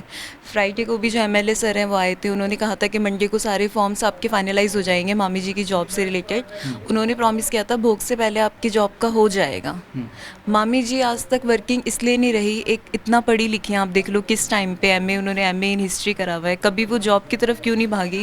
क्योंकि उनको ये था कि हस्बैंड आर्मी में है, कभी इधर ट्रांसफ़र उधर ट्रांसफ़र, तो उनको अपने बच्चों की पढ़ाई का मेन प्रायोरिटी उनकी ये थी कि बच्चों की पढ़ाई पे ध्यान रखें, इसलिए वो बीइंग अ हाउसवाइफ ही बन के रहना चाहती थी कि एक हाउसवाइफ बन के रहें ताकि बच्चों पे भी ध्यान रखें। नानी जी हैं घर पे, बुज़ुर्ग हैं, उनकी सास हैं, ठीक है, इन लॉ हैं, उनको भी ध्यान रखें। कभी जॉब का उन्होंने सोचा नहीं था, लेकिन इस कंडीशन में अब उन्हें बाहर निकलना पड़ेगा, अब उन्हें करना पड़ेगा जॉब का। तो जितनी जल्दी से जल्दी हुए जॉब का प्लीज़ उनका गवर्नमेंट से यही मांगे कि जॉब का उनका कराएं। और जिस तरीके से मामा जी एक्सपायर हुए हैं, शहीद हुए हैं, उस करके आप इतना रहिए कि एक लेडी सफ़र ना करे, क्योंकि मामा जी कभी ये नहीं था कि वो सारे काम खुद से करते थे, कभी इनको परेशान नहीं होने देते थे, वो ऐसे बंदे थे कि बिल्कुल परेशान नहीं होने देते थे।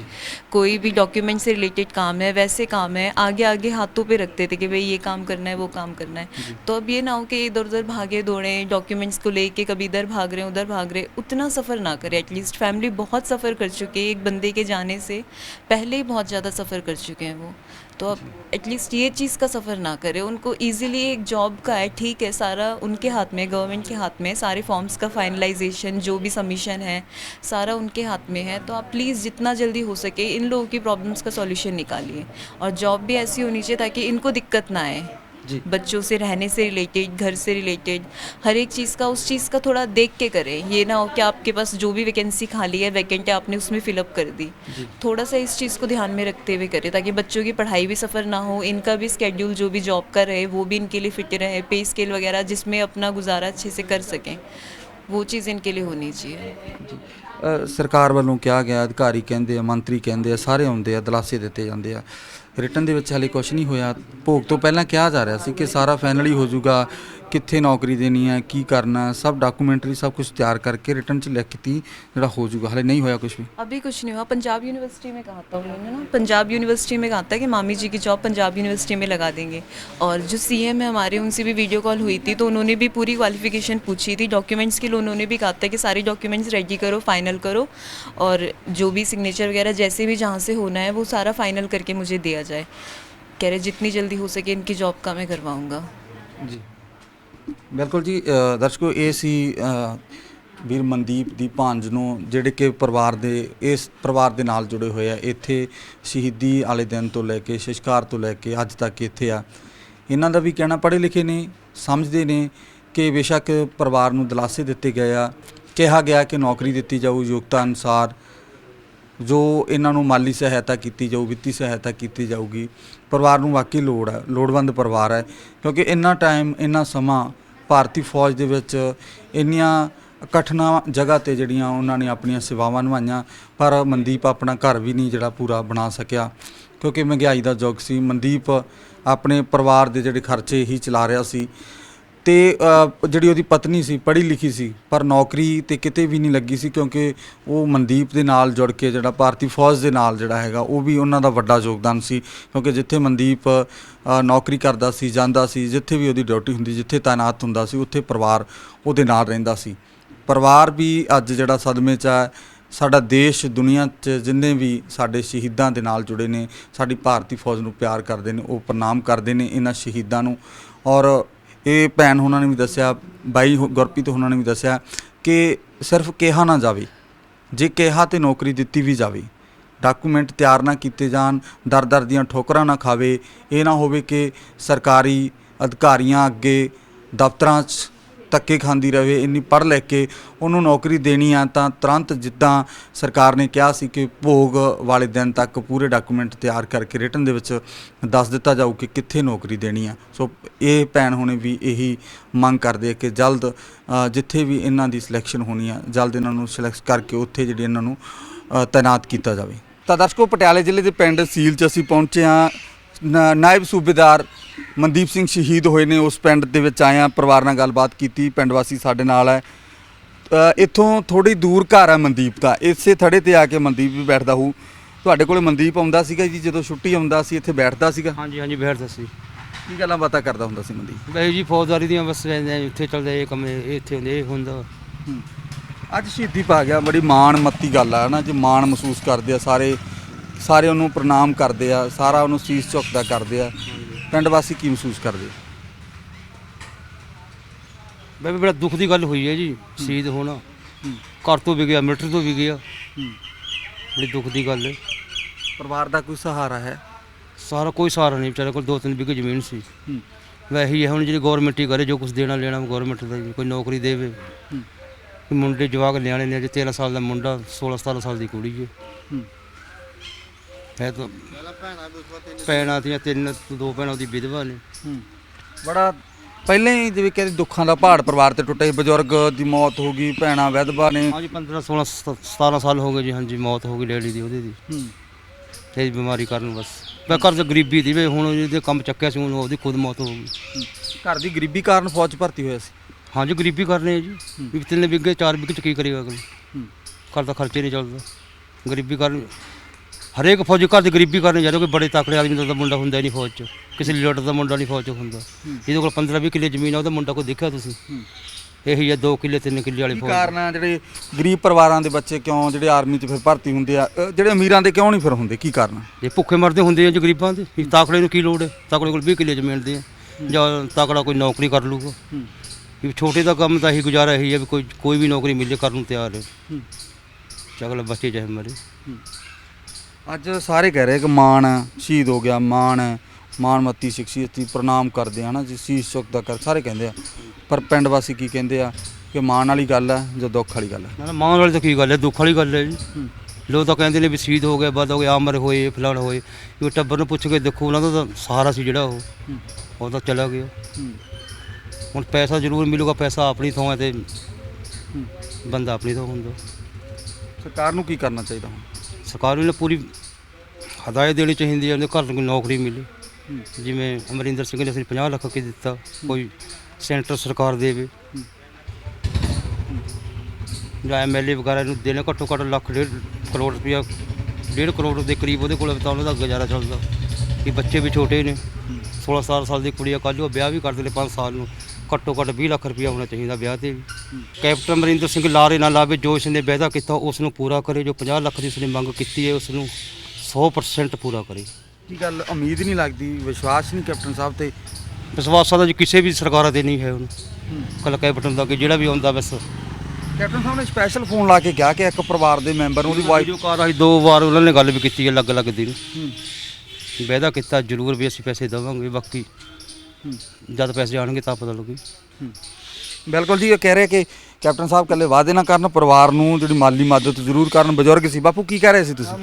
ਮੁੰਡਾ ਬੋਲੇਗਾ, ਮੈਨੂੰ ਨਹੀਂ ਬੋਲਣਾ ਆਉਂਦਾ। ਕੁਝ ਕਹਿ ਰਹੇ ਸੀ? ਨਹੀਂ ਮੈਂ ਤਾਂ ਨਾ, ਮੈਂ ਕੀ ਕਹਿਣਾ ਜੀ, ਮੈਂ ਤਾਂ ਇਹ ਕਹਾਂ ਵੀ ਬਹੁਤ ਮਾੜੀ ਦੁਰਘਟਨਾ ਹੋਈ ਹੈ ਵੀ ਮੈਂਬਰ ਤਾਂ ਨਹੀਂ ਮਿਲਦਾ ਹੈਗਾ ਮੁੜ ਕੇ ਵੀ। ਹੁਣ ਚਲੋ ਸਹਾਇਤਾ ਕਰੇ ਸਰਕਾਰ, ਵੱਧ ਤੋਂ ਵੱਧ ਤਾਂ ਚੰਗੀ ਬਾਤ ਹੈ। ਹਾਂ, ਮਨਦੀਪ ਇੱਥੇ ਹੁੰਦਾ ਸੀ, ਬੈਠਦਾ ਸੀ ਤੁਹਾਡੇ हाँ ਕੋਲ? जी, बहुत मेल जोल था जी इसका, हर एक नू मिल के जो है था, चाहे कोई गरीब है चाहे अमीर है, चाहे किसी तरह का, सब गल एक तरह का मान तान प्यार रखे था जी। बहुत मेहमा वाला बंदा था। हाँ ਬਿਲਕੁਲ ਜੀ, ਸਾਰੇ ਮਨਦੀਪ ਦੀ ਪ੍ਰਸ਼ੰਸਾ ਕਰ ਰਹੇ ਨੇ, ਸਾਰੇ ਮਾਣਮੱਤੀ ਸ਼ਖਸੀਅਤ ਸੀ, ਸਾਰੇ ਗੱਲ ਕਹਿ ਰਹੇ ਨੇ। ਪਰ ਨਾਲ ਦੀ ਨਾਲ ਪਿੰਡ ਵਾਸੀ ਵੀ ਇਹ ਕਹਿ ਰਹੇ ਨੇ, ਬੇਸ਼ੱਕ ਪਰਿਵਾਰ ਨਹੀਂ ਬੋਲ ਰਿਹਾ ਕਿਉਂਕਿ ਪਰਿਵਾਰ ਸਦਮੇ 'ਚ ਆ, ਪਰਿਵਾਰ ਕੁਝ ਵੀ ਕਹਿਣ ਨੂੰ ਤਿਆਰ ਨਹੀਂ, ਨਾ ਪਰਿਵਾਰ ਤੋਂ ਬੋਲਿਆ ਜਾ ਰਿਹਾ। ਗਹਿਰਾ ਸਦਮਾ ਲੱਗਿਆ ਪਰਿਵਾਰ ਨੂੰ ਕਿਉਂਕਿ ਪਰਿਵਾਰ ਕਿਤੇ ਵੀ ਉਸ ਮਨਦੀਪ ਨੂੰ ਭਾਲਿਆ ਨਹੀਂ, ਭਾਲ ਸਕਦਾ, ਨਹੀਂ ਲੱਭ ਸਕਦਾ। ਮਨਦੀਪ ਇਸ ਦੁਨੀਆ ਤੋਂ ਸਦਾ ਲਈ ਚਲਾ ਗਿਆ, ਸ਼ਹੀਦ ਹੋ ਗਿਆ। ਅਮਰ ਸ਼ਹੀਦ ਹੋਣ ਵਾਲੀ ਗੱਲ ਬਾਈ ਉਹਨਾਂ ਨੇ ਕਹੀ ਆ ਕਿ ਇਕੱਲਾ ਅਮਰ ਸ਼ਹੀਦ ਨਾ ਕਿਹਾ ਜਾਵੇ, ਪਰਿਵਾਰ ਦੀ ਬਾਂਹ ਵੀ ਫੜੀ ਜਾਵੇ, ਪਰਿਵਾਰ ਦੀ ਮਦਦ ਵੀ ਕੀਤੀ ਜਾਵੇ।